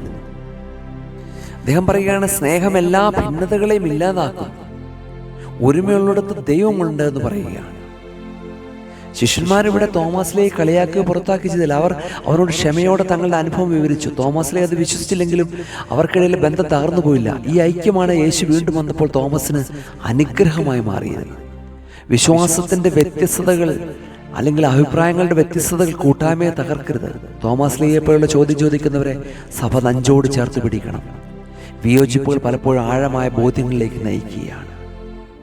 യേശു വന്നപ്പോൾ എല്ലാവരെയും ഒരുപോലെയാണ് സമാധാനിപ്പിച്ചത്. നമ്മുടെ ഇടയിലുള്ള ഭിന്നതകൾ ദൈവിക സ്നേഹത്തിൽ അലിഞ്ഞു ചേരണം. ഒരുമയോടെ കാത്തിരുന്ന് ദൈവം നമ്മുടെ മധ്യയെ കടന്നു വരും. 32-ാമത്തെ ചിന്ത, 8 ദിവസം കഴിഞ്ഞിട്ടും ശിഷ്യന്മാർ പിന്നെയും അകത്തിരിക്കുമ്പോൾ, ഭവനത്തിനുള്ളിലിരിക്കുമ്പോൾ തോമായും അവരോട് കൂടെ ഉണ്ടായിരുന്നു. ഇവിടെ 32-ാമത്തെ ചിന്ത നമ്മളോട് ഓർമ്മിപ്പിക്കുന്നതാണ് സഭയുടെ കാത്തിരിപ്പ്, the waiting of the church. യേശുവിൻ്റെ 1-ാമത്തെ സന്ദർശിച്ച ശേഷം അടുത്ത സന്ദർശനം വരെയുള്ള 8 ദിവസങ്ങൾ സഭയുടെ കാത്തിരിപ്പിൻ്റെ സമയമാണ്. അത് തോമസ് ലീഹ വിശ്വസിക്കാതിരുന്നിട്ടും ശിഷ്യന്മാർ അവനെ തള്ളിക്കളഞ്ഞില്ല. വിശുദ്ധ കുപ്രിയാനോസ് പറയുകയാണ്, സഭ കാത്തിരുന്നത് കർത്താവിൻ്റെ വരവിനായി മാത്രമല്ല, തൻ്റെ സഹോദരൻ്റെ വിശ്വാസ മാറ്റത്തിനുകൂടിയായിരുന്നു. പ്രിയമുള്ളവരെ, മറ്റുള്ളവരുടെ വിശ്വാസ വളർച്ചയ്ക്കായി നാം ക്ഷമയോടെ കാത്തിരിക്കണം. ആരെയും പെട്ടെന്ന് വിധിക്കരുത്. അതാണ് ഇവിടുത്തെ ഈ 32-ാമത്തെ ചിന്ത നമ്മളോട് ഓർമ്മിപ്പിക്കുന്നത്. ദൈവത്തിൻ്റെ പ്രവൃത്തികൾക്കായി പ്രാർത്ഥനയോടെ കാത്തിരിക്കണം. ശിഷ്യന്മാരുടെ 8 ദിവസത്തെ കാത്തിരിപ്പ് വളരെ പ്രധാനപ്പെട്ടതാണ്. അവർ തോമസ് ലീഹയെ കുറ്റപ്പെടുത്തുകയോ പുറത്താക്കുകയോ ചെയ്തില്ല. സഭയുടെ സ്നേഹം തോമസിനെ ആ കൂട്ടായ്മയിൽ തന്നെ നിലനിർത്തി. ആ കാത്തിരിപ്പാണ് ഒടുവിൽ ഫലം കണ്ടത്. കാത്തിരിപ്പ് എന്നത് വെറും ഇരിക്കലല്ല, അതൊരു ആത്മീയ ഒരുക്കമാണ്. തോമസിലെ ആ 8 ദിവസം എന്ത് ചിന്തിച്ചിട്ടുണ്ടാകുമെന്ന് നമുക്ക് ഊഹിക്കാം. സഭയുടെ ഐക്യം അവൻ്റെ സംശയങ്ങളെ മെല്ലെ അലിയിച്ചിരിക്കാം. ദൈവം തൻ്റെ ജനത്തിന് വേണ്ടി കൃത്യസമയത്ത് പ്രത്യക്ഷപ്പെടും. നമ്മുടെ ജീവിതത്തിലെ 8 ദിവസങ്ങൾ ദൈവം നമ്മെ പരീക്ഷിക്കാനല്ല, മറിച്ച് ഉറപ്പിക്കാനാണ് ഉപയോഗിക്കുന്നത്. സഭയോടൊപ്പം കാത്തിരിക്കുന്നവർക്ക് കർത്താവിൻ്റെ ദർശനം ലഭിക്കും. 33-ാമത്തെ ചിന്ത നമുക്കിവിടെ പറയാൻ, അടുത്ത 33-ാമത്തെ ചിന്ത എന്ന് പറയുന്നത്, അവിടെ തോമസ്ലീഹ കാത്തിരുന്നപ്പോൾ അവൻ കർത്താവിനെ വീണ്ടും കണ്ടു. ആരോടൊപ്പം? ആ കൂട്ടായ്മയോടൊപ്പം, ശിഷ്യന്മാരോടൊപ്പം. സഭയോടൊപ്പം കാത്തിരിക്കുന്നവർക്ക് മാത്രമേ കർത്താവിനെ ദർശിക്കാൻ സാധിക്കുകയുള്ളൂ. 33-ാമത്തെ ചിന്ത ഏതാണ്? സഭയോടൊപ്പം കാത്തിരിക്കുക. ഇന്ന് പല കൂട്ടായ്മകളിലും മനുഷ്യർ പോകുന്നു, സഭ വിട്ടു പോകുന്നു, സഭയിൽ നിന്ന് മാറ്റപ്പെട്ടു പോകുന്നു. സഭയോടൊപ്പം കാത്തിരിക്കുക, സഭയോടൊപ്പം കാത്തിരിക്കുക. അതാണ് 33-ാമത്തെ ചിന്ത. തോമസ്ലീഹ സഭയോടൊപ്പം കാത്തിരുന്നു കർത്താവിന് വേണ്ടി. അവിടെ ആ വാതിലടയ്ക്കപ്പെട്ട അവിടെ സഭയോടൊപ്പം കാത്തിരുന്നു. നമ്മളെ ഓരോരുത്തരും വിളിച്ച് വേർതിരിച്ചിരിക്കുന്നത് സഭയോടൊപ്പം കാത്തിരിക്കുവാനായിട്ടാണ്. ദൈവസന്നിധിയിലേക്ക് നമുക്ക് സഭയോടൊപ്പം ചേർന്ന് നിൽക്കാം. 34-ാമത്തെ ചിന്ത നമുക്കിവിടെ കാണുവാൻ സാധിക്കുന്നത്, വാതിലടയ്ക്കപ്പെട്ട യേശു അവിടെ മരുന്നുകൊണ്ട് നിങ്ങൾക്ക് സമാധാനം എന്ന് പറഞ്ഞു, നിങ്ങളോട് കൂടെ എന്ന് പറഞ്ഞു, സമാധാനം നിങ്ങളോട് കൂടെ എന്ന് പറഞ്ഞു. പ്രിയമുള്ളവരെ, യേശുക്രിസ്തു അനേക തവണ സമാധാനം നിങ്ങളോട് കൂടെ എന്ന് പറയുന്നുണ്ട്. നിങ്ങൾക്കെല്ലാവർക്കും സമാധാനം ഉണ്ടായിരിക്കട്ടെ എന്ന് പറയുകയാണ്. എന്താണ് ഇതിൻ്റെ അർത്ഥം? ക്രിസ്തുവിൻ്റെ സമാധാനം എപ്പോഴും നമ്മളോട് കൂടെ ഉണ്ടായിരിക്കണം. ക്രിസ്തു നൽകുന്ന സമാധാനം. അതുകൊണ്ട് ഈ 34-ാമത്തെ ചിന്തയിൽ വിശുദ്ധ കുർബാനയോട് ചേർത്തിരുന്ന് പറയുകയാണ്. പലരും ഇങ്ങനെ സംശയിക്കുന്നൊരു കാര്യമാണ്, എന്തുകൊണ്ടാണ് എപ്പോഴും പുരോഹിതൻ നിങ്ങൾക്കെല്ലാവർക്കും സമാധാനം ഉണ്ടായിരിക്കട്ടെ, എവൻഗേലിയൻ വായിക്കുന്നതിന് മുമ്പ് സമാധാനം ഉണ്ടായിരിക്കട്ടെ, എവൻഗേലിയൻ വായിച്ചതിന് ശേഷം സമാധാനം, എപ്പോഴും സമാധാനം ഉണ്ടായിരിക്കട്ടെ, നിങ്ങൾക്കെല്ലാവർക്കും സമാധാനം ഉണ്ടായിരിക്കട്ടെ എന്ന് പറയുന്നത്? അത് ഈ വേദഭാഗത്തെ അടിസ്ഥാനമാക്കിയാണ്. ക്രിസ്തുവിൻ്റെ പരിശുദ്ധാത്മാവ് നമ്മുടെ മേൽ വരുമ്പോൾ സമാധാനമില്ലാതെ ഇരിക്കുന്ന അവസ്ഥയിൽ യേശുക്രിസ്തു നൽകുന്ന ഓരോ പുരോഹിതനും, യാക്കോബായ പുരോഹിതൻ നൽകുന്ന ഈ സമാധാനം, അതേ ശിഷ്യന്മാരുടെ മേൽ നൽകിയിരിക്കുന്ന ആ സമാധാനം, ആ അധികാരം ഉപയോഗിച്ചാണ് കാസായിൽ നിന്നും പിലാസായിൽ നിന്നും എടുത്താണ് ആ സമാധാനം നൽകുന്നത്. പുരോഹിതൻ തനിച്ച് സമാധാനം നൽകുക, കാസായിൽ നിന്നും പിലാസായിൽ നിന്നും എടുത്തുള്ള സമാധാനമാണ്. അത് ക്രിസ്തുവിൽ നൽകുന്ന, അവൻ്റെ തിരുശരീര രക്തങ്ങളിൽ നൽകുന്ന, അവനിൽ നൽകുന്ന സമാധാനമാണ്.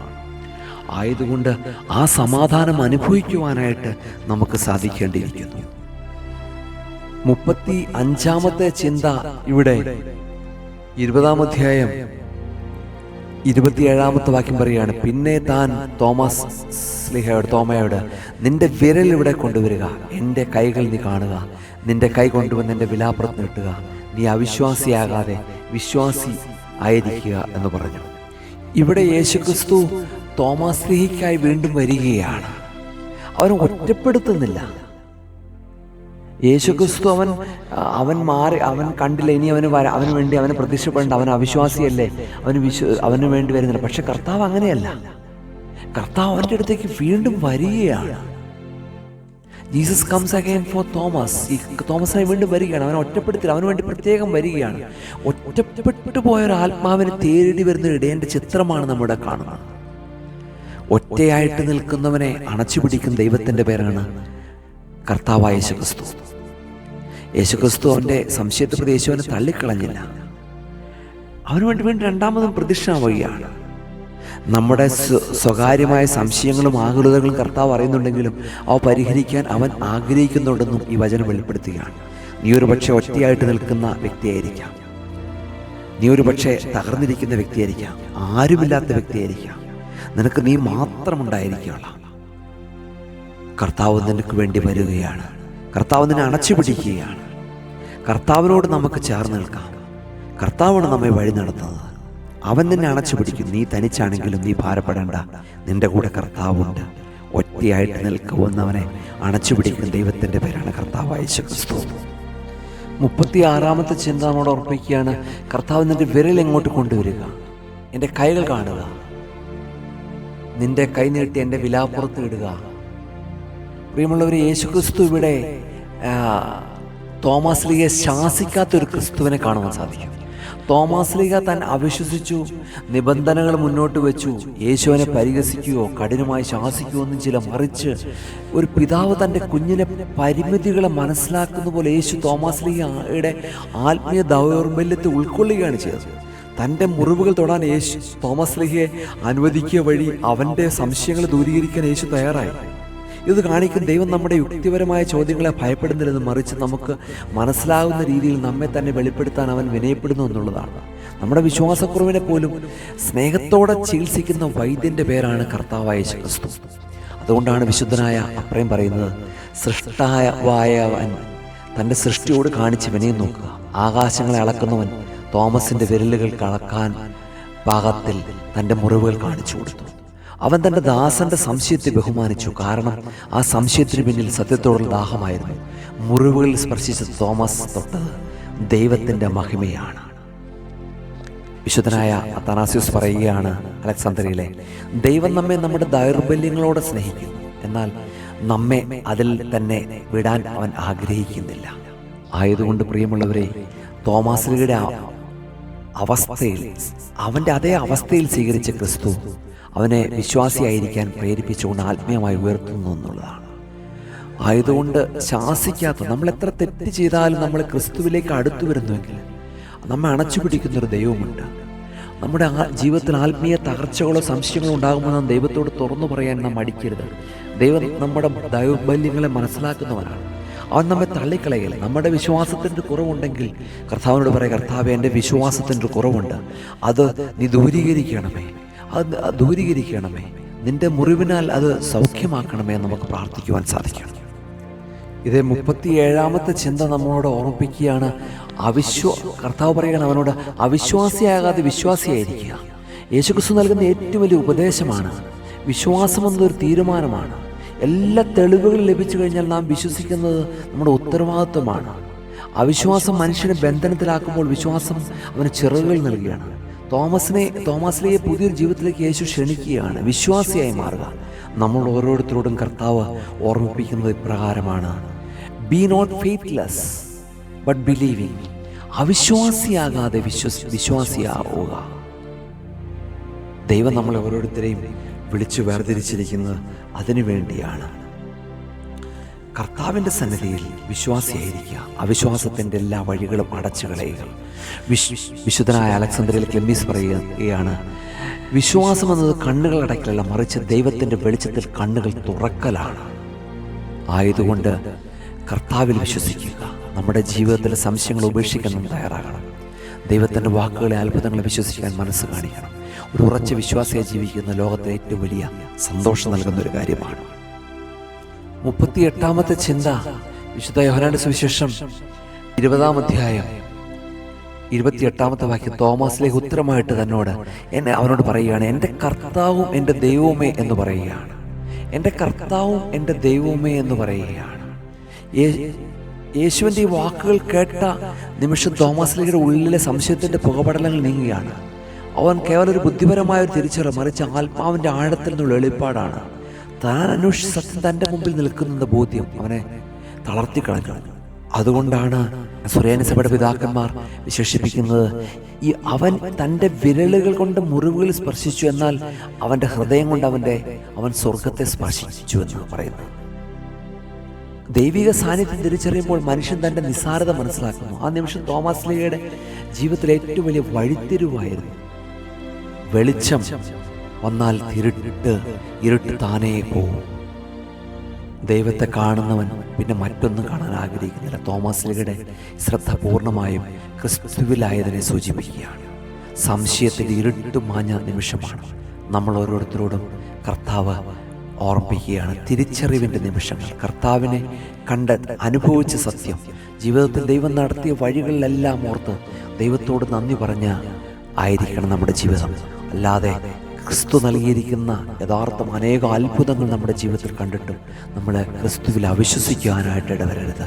ക്രിസ്തുവിൽ വിശ്വസിക്കണം. തോമസ് ലീഗ അത്ഭുതങ്ങൾ നേരിട്ട് കണ്ടപ്പോൾ, ആ അടയാളങ്ങൾ നേരിട്ട് അനുഭവിച്ചറിഞ്ഞപ്പോൾ അവൻ യേശുവിനെ സ്വീകരിച്ചു, യേശുവിനെ വിശ്വസിച്ചു.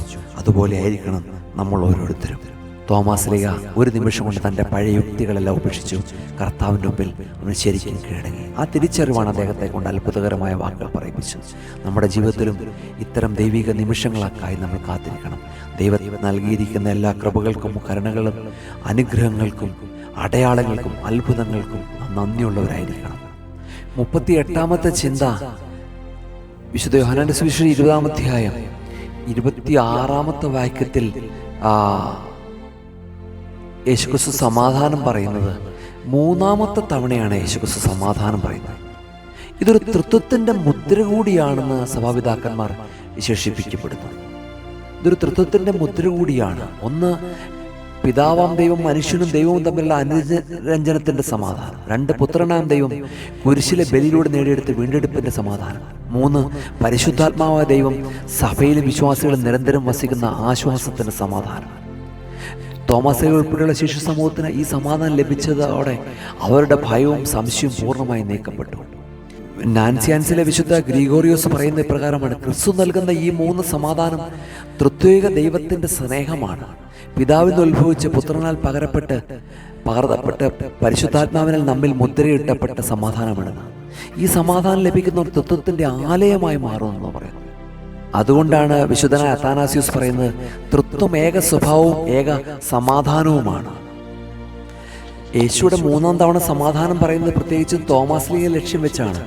ആദ്യത്തെ 2 തവണയും തോമാശ്ലീഹ അവിടെ ഇല്ലാതിരുന്നതിനാൽ അവന് സമാധാനം അനുഭവിക്കാൻ കഴിഞ്ഞില്ല. എന്നാൽ 8ാം ദിവസം വീണ്ടും യേശു വന്ന സമാധാനം പ്രഖ്യാപിക്കുമ്പോൾ ആ തോമാശ്ലീഹയുടെ സംശയങ്ങളുടെ മേലുള്ള വിജയമായി മാറുകയാണ്. ഈ തൃത്വത്തിൻ്റെ മുദ്രയുള്ള ഈ സമാധാനം ലോകം നൽകുന്ന സമാധാനമല്ല, മറിച്ച് മരണത്തെയും ഭയത്തെയും ജയിച്ച ക്രിസ്തുവിൻ്റെ ശാന്തിയാണ്. അതുകൊണ്ടാണ് യാക്കോബായ സുറിയാനി സഭയുടെ വിശുദ്ധ കുർബാനയിൽ പുരോഹിതൻ എല്ലായ്പ്പോഴും നിങ്ങൾക്ക് സമാധാനം എന്ന് പറയുന്നത് ഈ സ്വർഗീയ സമാധാനം സഭാ മക്കളിലേക്ക് പകർന്നു നൽകുകയാണ്. 39ാമത്തെ ചിന്ത, ഇവിടെ 8 ദിവസം കഴിഞ്ഞ് കർത്താവ് വീണ്ടും അവർക്ക് ശിഷ്യന്മാർക്ക് അകത്തിരിക്കുമ്പോൾ തോമാശ്ലീഹ അവരോടൊപ്പം ഉണ്ടായിരുന്നു. അവരുടെ അടുത്ത് വീണ്ടും കർത്താവ് പ്രത്യക്ഷപ്പെടുകയാണ്. തോമാശ്ലീഹയ്ക്ക് ഒരു 2ാം അവസരം, the second chance of Thomas. തോമാശ്ലീഹയ്ക്ക് 2ാം അവസരം കൊടുക്കുകയാണ്. നമ്മുടെ കർത്താവ് എങ്ങനെയാണ്? അവൻ 2ാമതൊരു ചാൻസ് കൂടി നൽകുകയാണ്. ഒരു വട്ടം ഇടറിയതുകൊണ്ട് ഒരാളെയും തള്ളിക്കളയാതെ 2ാമതും 3ാമതും അവസരങ്ങൾ നൽകി നമ്മെ ഉയർത്തുന്ന സ്നേഹത്തിൻ്റെ, ദൈവിക സ്നേഹത്തിൻ്റെ വെളിപ്പാടാണ് നമുക്കിവിടെ കാണുവാൻ സാധിക്കുന്നത്. നാം തെറ്റിപ്പോയിട്ടുണ്ടെങ്കിൽ വീണ്ടും നമ്മളെ കർത്താവ് വീണ്ടും മാനസാന്തരപ്പെട്ട് ക്രിസ്തുവിലേക്ക് വരുവാൻ അവസരങ്ങൾ നൽകുകയാണ്. 2ാം അവസരം നൽകുന്ന കർത്താവ് നമുക്ക് തോമാശ്ലീഹയ്ക്ക് 2ാം അവസരം കൊടുത്തപ്പോൾ അവൻ മാനസാന്തരപ്പെട്ടു ക്രിസ്തു എൻ്റെ കർത്താവും എൻ്റെ ദൈവമേ എന്ന് പറഞ്ഞു. നമുക്ക് അനേക അവസരങ്ങൾ നൽകിയിട്ടും നമ്മൾ ക്രിസ്തുവിൽ നിന്ന് മാറിപ്പോകുന്നു. അങ്ങനെ ആയിരിക്കരുത്, ക്രിസ്തുവിലേക്ക് കടന്നു വരണം. നിനവയിലെ വിശുദ്ധ ഇസ്ഹാക്ക് പറയുകയാണ്, അതിപ്രകാരമാണ് പറയുന്നത്: ദൈവത്തിൻ്റെ കരുണ എന്നത് സമുദ്രം പോലെയാണ്. നമ്മുടെ വീഴ്ചകൾ അതിലേക്ക് എറിയപ്പെടുന്ന ഒരു പിടി മണൽത്തരികൾ പോലെ മാത്രമാണ്. തോമാശ്ലീഹയ്ക്ക് ലഭിച്ച ഈ 2ാമത്തെ വിളി കാണിക്കുന്നത് ദൈവം നമ്മുടെ ബലഹീനതകളെക്കാൾ കൂടുതൽ നമ്മുടെ മടങ്ങി വരുവനെയാണ് സ്നേഹിക്കുന്നതെന്നാണ്. വീണുപോയവനെ എഴുന്നേൽപ്പിക്കുന്ന ദൈവത്തിൻ്റെ സ്വഭാവമാണ്. വിശുദ്ധനായ അപ്രയം പറയുകയാണ്, തിരികെ എത്തുന്ന ആടിനെ തോളിലേറ്റുന്നവൻ ആണ് നല്ല ഇടയൻ. വിശുദ്ധനായ സ്വർണ്ണനാവുകാരൻ ഇവാനൂസ് പറയുകയാണ്, അവസാന ശ്വാസം വരെ ദൈവത്തിൻ്റെ കാരുണ്യത്തിൻ്റെ വാതിലുകൾ തുറന്നിട്ടിരിക്കുകയാണ്. പ്രിയമുള്ളവരെ, തിരികെ എത്തുന്ന അണച്ചുപിടിക്കുന്ന കർത്താവിനെ നമുക്കിവിടെ കാണുവാനായിട്ട് സാധിക്കും. തോമാശ്ലീഹയ്ക്ക് 2ാം അവസരം കൊടുത്ത് നൽകിയതുപോലെ പാപത്തിൽ നിന്ന് വിടുതൽ നൽകി ക്രിസ്തുവിലേക്ക് അടുക്കുവാൻ നമുക്കൊരു കർത്താവ് അവസരം നൽകിയിരിക്കുകയാണ്. നാം ക്രിസ്തുവിലേക്ക് നമുക്ക് അടുത്തു വരാം. 40ാമത്തെ ചിന്ത നമ്മളോട് ഓർമ്മിപ്പിക്കുകയാണ്. തോമാശ്ലീഹ ഇവിടെ എൻ്റെ കർത്താവേ, എൻ്റെ ദൈവമേ എന്ന് പറയുകയാണ്. വിശുദ്ധ വേദപുസ്തകത്തിലെ ഏറ്റവും വലിയ വിശ്വാസ പ്രഖ്യാപനമാണ് യേശു ദൈവമെന്ന് വിളിക്കുകയാണ്. എൻ്റെ കർത്താവും എൻ്റെ ദൈവവുമേ. അത് വളരെ പ്രധാനപ്പെട്ട ഒരു ചിന്തയാണ്. നമ്മുടെ ജീവിതത്തിൻ്റെ പ്രതിസന്ധികൾ നമ്മൾ കർത്താവിനെ നേരിട്ട് അനുഭവിച്ചിട്ടും നമ്മൾക്ക് കർത്താവിനെ രക്ഷിതാവും ദൈവവുമായിട്ട് സ്വീകരിക്കുവാൻ നമുക്ക് സാധിക്കുന്നുണ്ടോ എന്ന് ഈ ചിന്തയിലൂടെ കർത്താവ് നമ്മോട് ഓർമ്മിപ്പിക്കുകയാണ്. ദൈവസന്നിധിയിലേക്ക് നാം ചേർന്ന് നിൽക്കണം. Thomasleeha my Lord and my God എന്ന് പറഞ്ഞതുപോലെ നമ്മുടെ വിശ്വാസം ക്രിസ്തുവിൽ അധിഷ്ഠിതമായിരിക്കണം. ക്രിസ്തുവിനെ ദൈവവും രക്ഷിതാവുമായിട്ട് സ്വീകരിക്കണം. രക്ഷ യേശുവിലൂടെയാണ് നാം തിരിച്ചറിയേണ്ടിയിരിക്കുന്നു. 41 ചിന്ത ഓർമ്മിപ്പിക്കുകയാണ്, അവിശ്വാസിയാകാതെ വിശ്വാസിയായിരിക്കുക. ദൈവം നമ്മളോട് ഓരോരുത്തരോട് ഓർമ്മിപ്പിക്കുന്നതാണ് വിശ്വാസത്തിൻ്റെ വഴികളിലൂടെ യാത്ര ചെയ്യുവാൻ, അവിശ്വാസത്തിൻ്റെ വഴികളെല്ലാം ഉപേക്ഷിക്കുവാനായിട്ട് ദൈവം നമ്മളോട് കൃത്യമായി ഓർമ്മപ്പെടുത്തുകയാണ്. നമ്മുടെ എല്ലാ അവിശ്വാസത്തിൻ്റെ മേഖലകളെ മാറ്റിക്കളയാം, ക്രിസ്തുവിനോട് നമുക്ക് ചേർന്ന് നിൽക്കാം, വിശ്വാസത്തിൻ്റെ വഴികളിലൂടെ യാത്ര ചെയ്യാം, അവിശ്വാസത്തിൻ്റെ വഴികളെല്ലാം തള്ളിക്കളയാം, ക്രിസ്തുവിൽ വിശ്വസിക്കുക, ക്രിസ്തുവിനോട് ചേർന്ന് നിൽക്കാം. 42 ചിന്ത ഇവിടെ നമുക്ക് കാണുവാൻ സാധിക്കുന്നത്, ഞാൻ വിശ്വസിക്കുന്നില്ല എന്ന് പറഞ്ഞ തോമാസ് ലീഹയിൽ നിന്ന് എൻ്റെ ദൈവമേ എന്നതിലേക്ക് തോമാസ് ലീഹ മാറ്റപ്പെടുകയാണ്. ഒരാഴ്ചയ്ക്കുള്ളിൽ തോമാസ് ലീഹയുടെ ഹൃദയം മാറുകയാണ്. ക്രിസ്തുവിൻ്റെ സാന്നിധ്യം ഏത് കഠിനമായ ഹൃദയത്തെ മാറ്റിമറിക്കുകയാണ്. എത്ര നിരീശ്വരവാദിയെയും അവിശ്വാസിയെയും മാറ്റിമറിക്കുവാനായിട്ട് ക്രിസ്തുവിന് സാധിക്കും. പ്രിയമുള്ള സഹോദരങ്ങളെ, നിൻ്റെ ജീവിതത്തിൽ അല്ലെങ്കിൽ നിൻ്റെ കുടുംബജീവിതത്തിൽ, വ്യക്തി ജീവിതത്തിൽ, സാമൂഹ്യ ജീവിതത്തിൽ, നിൻ്റെ ഇടവക ജീവിതത്തിലൊക്കെയും ക്രിസ്തുവിൽ വിശ്വസിക്കാതെ പാപത്തിൻ്റെ വഴികളിലൂടെ കടന്നു പോകുന്നവരെ ക്രിസ്തുവിലേക്ക് അടുപ്പിക്കുക എന്നുള്ളത് നമ്മൾ ഓരോരുത്തരുടെയും കടമയാണ്. അവരൊരിക്കലും രക്ഷപ്പെടില്ല, അവരൊരിക്കലും യേശുവിൽ വിശ്വസിക്കില്ല, അവരൊരിക്കലും വരില്ല. അങ്ങനെ ആയിരിക്കരുത്. അവർക്ക് വേണ്ടി പ്രാർത്ഥിക്കുക, അവർക്ക് വേണ്ടി ദൈവസന്നിധിയിൽ ബലികൾ അർപ്പിക്കുക, അവരിൽ മാനസാന്തരം ഉണ്ടാകുവാനായിട്ട് നാം പ്രാർത്ഥിക്കുക. അതാണ് നമ്മൾ ഓരോരുത്തരുടെയും കർത്താവ് നാം വിളിച്ചിരിക്കുന്നത്. ക്രിസ്തുവിലേക്ക് ചേർന്ന് നിൽക്കുക, ക്രിസ്തുവിനോടായിരിക്കുക. ക്രിസ്തുവിൽ ഞാൻ വിശ്വസിക്കില്ല എന്ന് പറഞ്ഞതിൽ നിന്ന് എൻ്റെ ദൈവമേ എന്ന് പറഞ്ഞ് തോമാസ് ലീഹ മാറ്റപ്പെട്ടതുപോലെ അനേകർ മാറ്റത്തിൻ്റെ അനുഭവത്തിലേക്ക് കടന്നു വരും. നമ്മൾ ചേർന്ന് നിൽക്കുക ക്രിസ്തുവിനോട്. ഇവിടെ 43 ചിന്ത നമുക്കിവിടെ വിശുദ്ധ യോഹന്നാന്റെ സുവിശേഷത്തിൽ 20-ാം അധ്യായത്തിൽ 28-ാമത്തെ വാക്യത്തിൽ കാണുന്നുണ്ട്, എൻ്റെ കർത്താവും എൻ്റെ ദൈവവുമേ എന്ന് പറയുകയാണ്. എൻ്റെ കർത്താവും എൻ്റെ ദൈവവുമേ എന്ന് പറയുകയാണ്. കർത്താവെന്നത് ഒരു കർത്താവെന്നല്ല, എൻ്റെ കർത്താവ് എന്നുള്ള വ്യക്തിപരമായൊരു ദൈവത്തെ വിശ്വസിക്കുകയാണ്. എൻ്റെ കർത്താവ്, ഒരു personal relationship between Jesus Christ and me. ക്രിസ്തുവുമായിട്ടുള്ള ഒരു ബന്ധം നമുക്ക് ഒരു വിശ്വാസത്തിൻ്റെ ഒരു തത്വസംഹിത അംഗീകരിക്കില്ല, മറിച്ച് ക്രിസ്തുവുമായുള്ള വ്യക്തിപരമായ ആഴത്തിൽ ഉടമ്പടി തോമാസ് ലീഹയുടെ ഇവിടെ കാണുവാൻ സാധിക്കും. നമ്മളും ഇതുപോലെ ആയിരിക്കണം. ക്രിസ്തുവുമായിട്ടുള്ളൊരു ബന്ധം നമുക്കുണ്ടായിരിക്കണം. വിശുദ്ധനായ നാൻസിയൻസിലെ ഗ്രിഗോറിയോസ് പറയുകയാണ്, തോമാസ് ലീഹയുടെ വിരലുകൾ മുറിവിൽ സ്പർശിച്ചപ്പോൾ അവൻ്റെ ഹൃദയം ദൈവത്തിൽ സ്പർശിച്ചു. എൻ്റെ എന്ന വാക്ക് ദൈവത്തിൻ്റെ മുദ്രയാണ്. ദൈവം എല്ലാവരുടേതുമാണ്, എങ്കിലും ഓരോരുത്തർക്കും അവൻ എൻ്റേത് മാത്രമാണ്. ഈ വ്യക്തിപരമായ ഏറ്റുപറച്ചിലാണ് തോമാസ് ലീഹയെ ഒരു സാക്ഷിയാക്കി മാറ്റിയത്. 23-ാം സങ്കീർത്തനം 1-ാമത്തെ വാക്യം സങ്കീർത്തനക്കാരൻ പറയാണ്, കർത്താവിൻ്റെ ഇടയനാകുന്നു, എനിക്ക് മുട്ടുണ്ടാവുകയില്ല. എൻ്റെ ഇടയൻ എന്ന് വിളിക്കുന്നവ തോമാസ് ലീഹ ക്രിസ്തുവിനെ വ്യക്തിപരമായി ഏറ്റുപറയുകയാണ്. നമ്മളും ക്രിസ്തുവിനെ നമ്മുടെ ഹൃദയത്തിൽ എൻ്റെ കർത്താവ്, എൻ്റെ ദൈവം എന്ന് ഏറ്റുപറഞ്ഞ് അവനിൽ വിശ്വസിക്കുവാൻ തയ്യാറാകേണ്ടിയിരിക്കുന്നു. എങ്കിൽ മാത്രമേ നമ്മൾ യഥാർത്ഥ ക്രൈസ്തവ ജീവിതത്തിലേക്ക് കടന്നു വന്നെന്ന് പറയാൻ സാധിക്കുകയുള്ളൂ. അല്ല എന്നുണ്ടെങ്കിൽ പേരിന് മാത്രം ക്രിസ്ത്യാനിയെ മാറ്റപ്പെട്ട് ജീവിതം മുന്നോട്ട് കൊണ്ടുപോകരുത്. കർത്താവ് വിളിക്കുകയാണ്, എൻ്റെ കർത്താവും എൻ്റെ ദൈവവും എന്ന് നമുക്ക് ഹൃദയത്തിൽ നിന്ന് ഏറ്റുപറയുവാനായിട്ടാണ്. അതിന് ദൈവത്തിൻ്റെ പരിശുദ്ധാത്മാവ് നമുക്ക് ഇടവരുത്തട്ടെ എന്ന് ഓർമ്മിപ്പിക്കുകയാണ്. അതിനുവേണ്ടി പ്രാർത്ഥിക്കുകയാണ്. 44-ാമത്തെ ചിന്ത 29-ാമത്തെ വാക്യത്തിൽ കർത്താവ് പറയുകയാണ്, നീ കണ്ടതുകൊണ്ട് എന്നെ വിശ്വസിച്ചു, എന്നെ കാണാതെയും വിശ്വസിക്കുന്നവർ ഭാഗ്യവാന്മാർ എന്ന് പറയുകയാണ്. കാണാതെ വിശ്വസിക്കുന്നതാണ് യഥാർത്ഥമായ വിശ്വാസം.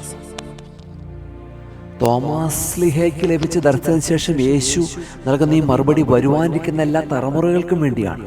തോമാസ് ലീഹ കണ്ടു വിശ്വസിച്ചു. എന്നാൽ ക്രിസ്തുവിനെ നേരിട്ട് കാണാതെ അവസരമില്ലാത്ത നാം വചനത്തിലൂടെ അവൻ്റെ സാക്ഷ്യത്തിലൂടെയും അവൻ വിശ്വസിക്കുക. കാണുന്നതിനേക്കാൾ വലിയ ആത്മീയ തലമാണ് കാണാതെ വിശ്വസിക്കുക എന്നുള്ളത്. ഇത് കേവലം അന്ധമായ വിശ്വാസമല്ല, മറിച്ച് ദൈവത്തിൻ്റെ വചനത്തിലുള്ള ഉറച്ച ബോധ്യമാണ്. ദൃശ്യമായ തെളിവിനേക്കാൾ ഉപരിയായി ആന്തരികമായ വെളിപ്പാടിലൂടെ ക്രിസ്തുവിനെ സ്വീകരിക്കുന്നവരാണ് കർത്താവിടെ ഭാഗ്യവാന്മാർ എന്ന് വിശേഷിപ്പിച്ചിരിക്കുന്നത്. നാൻസിയാൻസിലെ വിശുദ്ധ ഗ്രിഗോറിയോസ് പറയുകയാണ്, അജാദുബ്ദയിൽ പേരോർക്കുന്ന പിതാവാണ്. അദ്ദേഹം പറയുകയാണ്, തോമാസ്ലിയെ കർത്താവ് വിശ്വസിച്ച് ശാസിക്കുക അല്ല ചെയ്ത്, മറിച്ച് അവനിലൂടെ നമുക്ക് വലിയൊരു അനുഗ്രഹം വാഗ്ദാനം ചെയ്തിരിക്കുകയാണ്. ശരീരം കൊണ്ട് കാണുന്നതിനേക്കാൾ ആത്മാവ് കൊണ്ട് കാണുന്നതാണ് യഥാർത്ഥമായ കാഴ്ച. കാണാതെ വിശ്വസിക്കുന്നവർ ക്രിസ്തുവിനെ തങ്ങളുടെ ഹൃദയത്തിനുള്ളിലാണ് ദർശിക്കുന്നത്. അതുകൊണ്ടാണ് അവർ ഏറ്റവും വലിയ ഭാഗ്യവാന്മാരാകുന്നത്. ആയതുകൊണ്ട് പ്രിയമുള്ളവരെ, ദൈവസന്നിധിയിലേക്ക് ചേർന്ന് നിൽക്കുമ്പോൾ കാഴ്ചയില്ലാത്ത വിശ്വാസം, ഫെയ്ത്ത് വിത്തൗട്ട് സൈറ്റ് എന്നത് ആത്മീയമായ പക്വതയുടെ അടയാളമാണ്. ഇന്നും ലോകത്തിൻ്റെ നാനാഭാഗങ്ങൾ ക്രിസ്തുവിനെ കണ്ടിട്ടില്ലാത്ത ലക്ഷക്കണക്കിന് ആളുകൾ അവന് വേണ്ടി ജീവിക്കുന്നു. ഈ വലിയ സമൂഹത്തെയാണ് യേശു ഭാഗ്യവാന്മാർ എന്ന് വിശേഷിപ്പിച്ചത്. നാം ക്രിസ്തുവിനെ കാണുന്ന കണ്ണുകൾ കൊണ്ടല്ല, മറിച്ച് വിശ്വാസം കൊണ്ടായിരിക്കണം. ആ വിശ്വാസം നമ്മെ നിത്യജീവിതത്തിന് അവകാശികളാക്കി മാറ്റുന്നു. 45-ാമത്തെ ചിന്തയോടെ ഓർമ്മിക്കണം, ഇവ എഴുതപ്പെട്ടിരിക്കുന്ന യേശു ദൈവത്തിൻ്റെ പുത്രനായ മശിഹ നിങ്ങൾ വിശ്വസിക്കേണ്ടത്. അങ്ങനെ വിശ്വസിച്ച് എൻ്റെ നാമത്തിൽ നിങ്ങൾക്ക് നിത്യജീവൻ ഉണ്ടാകുവാനായിട്ടാണ്. അതായത് ഈ പുസ്തകത്തിൽ എഴുതിയിട്ടില്ലാത്ത മറ്റനേക അത്ഭുതങ്ങളും യേശു തൻ്റെ ശിഷ്യന്മാരുടെ മുമ്പിൽ പ്രവർത്തിച്ചിട്ടുണ്ട്. ഇവ എഴുതപ്പെട്ടിരിക്കുന്ന യേശു ദൈവത്തിൻ്റെ പുത്രനായ മശിഹ ആകുന്നത് നിങ്ങൾ വിശ്വസിക്കേണ്ടതിനും അങ്ങനെ വിശ്വസിച്ച് എൻ്റെ നാമത്തിൽ നിങ്ങൾ നിത്യജീവൻ ഉണ്ടാകാൻ വേണ്ടിയായിട്ടാണ്. നിത്യജീവൻ ഉണ്ടാകുവാൻ വേണ്ടിയിട്ടാണ്. സുവിശേഷത്തിൻ്റെ ലക്ഷ്യം എന്ന് പറയുന്നത്, the purpose of the gospel എന്ന് പറയുന്നത്, ഈ വിശുദ്ധ യോഹന്നാൻ തൻ്റെ സുവിശേഷം രചിച്ചൊരു കേവലം ഒരു ചരിത്ര വിവരണമായിട്ടല്ല, വായനക്കാരിൽ ക്രിസ്തുവിനെക്കുറിച്ചുള്ള ഉറച്ച വിശ്വാസം ജനിപ്പിക്കുക എന്നതായിരുന്നു അതിൻ്റെ പ്രധാന ലക്ഷ്യം. വചനം വായിക്കുന്നതിലൂടെ ഒരു വ്യക്തി ദൈവവുമായിട്ട് ബന്ധപ്പെടണമെന്ന് ആഗ്രഹിച്ചു. ആയതുകൊണ്ട് ഈ വചനത്തിലൂടെ നമ്മളോട് ഓർമ്മിപ്പിക്കുകയാണ്, വിശുദ്ധനായ സ്വർണ്ണനാവുകാരൻ ഇവാനിയോസ് ഓർമ്മിപ്പിക്കുകയാണ്, ദൈവവചനം എന്നത് വിശ്വാസത്തിൻ്റെ വിത്താണ്. അത് ഹൃദയത്തിൽ പാകിയാൽ നിത്യജീവൻ ഫലിക്കും. ആയതുകൊണ്ട് യോഹന്നാൻ ശ്ലീഹയും സ്വർണ്ണനാവുകാരൻ ഇവാനിയോസ് എല്ലാം ഓർമ്മിപ്പിക്കുന്ന, പിതാക്കന്മാരെല്ലാം ഓർമ്മിപ്പിക്കുന്ന പ്രകാരമാണ്, ദൈവവചനത്തോട് നാം ചേർന്ന് നിൽക്കണം. വചനം വായിക്കണം, വചനം പഠിക്കണം, വചനം വായിക്കുന്നവരായിരിക്കണം, വചനം ജീവിതത്തിൽ പ്രാവർത്തികമായിരിക്കണം. സുവിശേഷം വായിക്കുക, വേദപുസ്തകം വായിക്കുക, അത് ഏറ്റവും പ്രധാനപ്പെട്ട ഒരു കാര്യമാണ്. ഏറ്റവും പ്രധാനപ്പെട്ട ഒരു കാര്യമാണ് ക്രിസ്തുവിനോട് ചേർന്ന് നിൽക്കുക. വചനവായനയ്ക്ക് നാം പ്രാധാന്യം കൊടുക്കാറുണ്ടോ? രാവിലെയും വൈകുന്നേരം നമ്മൾ വചനം വായിക്കുന്നുണ്ടോ? വചനത്തോട് ചേർന്നിരിക്കുന്നുണ്ടോ? നമ്മൾ വചനത്തോട് ചേർന്നിരിക്കണം. വേദപുസ്തകം വായിക്കണം, വചനത്തോട് നാം ചേർന്ന് നിൽക്കണം. ക്രിസ്തു നമ്മുടെ ജീവിതത്തിൽ അത്ഭുതങ്ങൾ പ്രവർത്തിക്കും. 46-ാമത്തെ ചിന്ത നമുക്കിവിടെ കാണുവാൻ സാധിക്കുന്നത്, യേശുക്രിസ്തുവിടെ നിങ്ങൾക്ക് നിത്യജീവൻ ഉണ്ടാകാൻ വേണ്ടിയാണ്. നിത്യജീവൻ എന്ന വാഗ്ദാനം, പ്രോമിസ് ഓഫ് എറ്റേണൽ ലൈഫ്.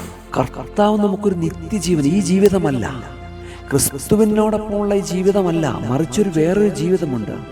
മരണത്തിന് പോലും താർക്കാൻ കഴിയാത്ത ആത്മീയ ജീവിതത്തെക്കുറിച്ചാണ് ഇവിടെ പറയുന്നത്. നമ്മളിൽ പലരും എന്ന് ചിന്തിക്കുന്നത്, ഈ ലോകത്തോടുകൂടി ഈ ജീവിതം അവസാനിച്ചു, ആയതുകൊണ്ട് ഈ ജീവിതം ആസ്വദിക്കാം, ക്രിസ്തുവിനെ വേണ്ട, പള്ളിയിൽ പോകണ്ട, പ്രാർത്ഥിക്കണ്ട, കുമ്പസാരിക്കണ്ട, വിശുദ്ധ കുർബാന അനുഭവിക്കണ്ട. എന്നാൽ ഇതിനപ്പുറത്തൊരു ജീവിതമുണ്ട്.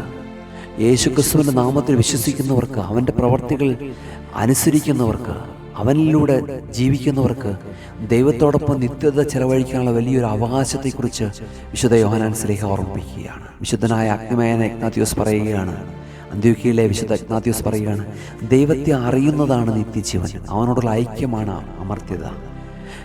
വേദപുസ്തകത്തിൽ പറയുന്നുണ്ട്, വിശ്വസിക്കുന്നവന് നിത്യജീവനുണ്ട്, ഞാൻ തൻ്റെ പുനരുത്ഥാനവും ജീവനുമാകുന്നു. നിത്യജീവൻ്റെ ഉറവിടം ക്രിസ്തുവാണ്. ലൗകികമായ സുഖത്തേക്കാൾ നിത്യമായ മൂല്യങ്ങൾക്ക് നാം മുൻഗണന നൽകണം.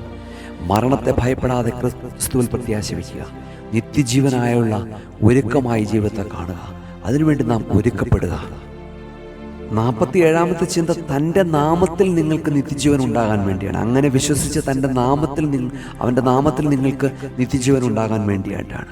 യേശുവിൻ്റെ നാമത്തിന് എൻ്റെ ഒരു ശക്തി എടുത്ത power of the name of Jesus Christ. യേശു നാമത്തിന് വലിയൊരു ശക്തിയുണ്ട്. യേശുവിൻ്റെ നാമം കേവലം ഒരു പേരല്ല, മറിച്ച് അത് അധികാരത്തിൻ്റെയും ശക്തിയുടെയും പ്രതീകമാണ്. ആ നാമത്തിൽ മുട്ടുകൾ മടക്കുന്നു. ശ്രീയേശു നാമം, അതിശയ നാമം നമ്മൾ പാടുന്നുണ്ട്. രോഗികൾക്ക് സൗഖ്യം പ്രാപിക്കുന്ന നാമമാണ്. യേശുവിൻ്റെ നാമം പാപക്കറകളെ കഴുകിക്കളയുന്ന നാമമാണ്. തളർന്ന ഹൃദയങ്ങളെ ധൈര്യം നൽകുന്ന നാമമാണ്. ബന്ധുതരെ സ്വതന്ത്രരാക്കുന്ന നാമമാണ്. മരണത്തിൽ വിജയം വരിച്ച നാമമാണ്. ഇരുളിൽ പ്രകാശമായി ഉദിക്കുന്ന യേശുനാമം. തകർന്ന കുടുംബങ്ങളെ കൂട്ടിച്ചേർക്കുന്ന യേശുനാമം, ശത്രുവിൻ്റെ കോട്ടകളെ തറക്കുന്ന യേശുനാമം, ഏകാന്തതയിൽ തുണയാകുന്ന യേശുനാമം, അനാഥർക്ക് അഭയമാകുന്ന യേശുനാമം, ദാഹിക്കുന്ന ആത്മാവിന് ജീവനീരാകുന്ന യേശുനാമം, കൊടുങ്കാറ്റിലും സമാധാനം നൽകുന്ന യേശുനാമം, വീണു പോയവനെ താങ്ങി എഴുന്നേൽപ്പിക്കുന്ന യേശുനാമം, കാലങ്ങൾ കഴിഞ്ഞാലും മാറാത്ത യേശുനാമം, പ്രാർത്ഥനകൾക്ക് മറുപടി നൽകുന്ന യേശുവിൻ്റെ നാമം, അത്ഭുതങ്ങൾ പ്രവർത്തിക്കുന്ന അതിശയകരമായ നാമം, ശാപങ്ങളെ അനുഗ്രഹമായി മാറ്റുന്ന നാമം, ലോകം മുഴുവൻ മുട്ടുമടക്കുന്ന നാമം, പുതിയ സൃഷ്ടിയാക്കി മാറ്റുന്ന നാമം, നിത്യജീവന്റെ വാതിൽ തുറക്കുന്ന നാമം, സാത്താൻ ഭയന്ന് വിറയ്ക്കുന്ന നാമമാണ്, സകല നാമങ്ങൾക്കും മേലായ നാമമാണ്, ഹൃദയഭാരങ്ങൾ ഇറക്കി വയ്ക്കാവുന്ന നാമമാണ്, നിത്യജീവന്റെ വാതിൽ തുറക്കുന്ന നാമമാണ്. ആ യേശുവിൻ്റെ നാമം അത് ഏറ്റവും പ്രധാനപ്പെട്ടതാണ്. യേശുവിൻ്റെ നാമം വളരെ പ്രധാനപ്പെട്ടതാണ്. ആ നാമം നാം സ്മരിക്കണം. നിന്റെ തിരുനാമം പരിശുദ്ധമാകപ്പെടണമേ എന്ന് സ്വർഗസ്ഥനായ പിതാവ് എന്നുള്ള പ്രാർത്ഥന നാം ചൊല്ലുന്നുണ്ട്. അവൻ്റെ നാമത്താൽ നമുക്ക് സകലതും സാധ്യമാണ്.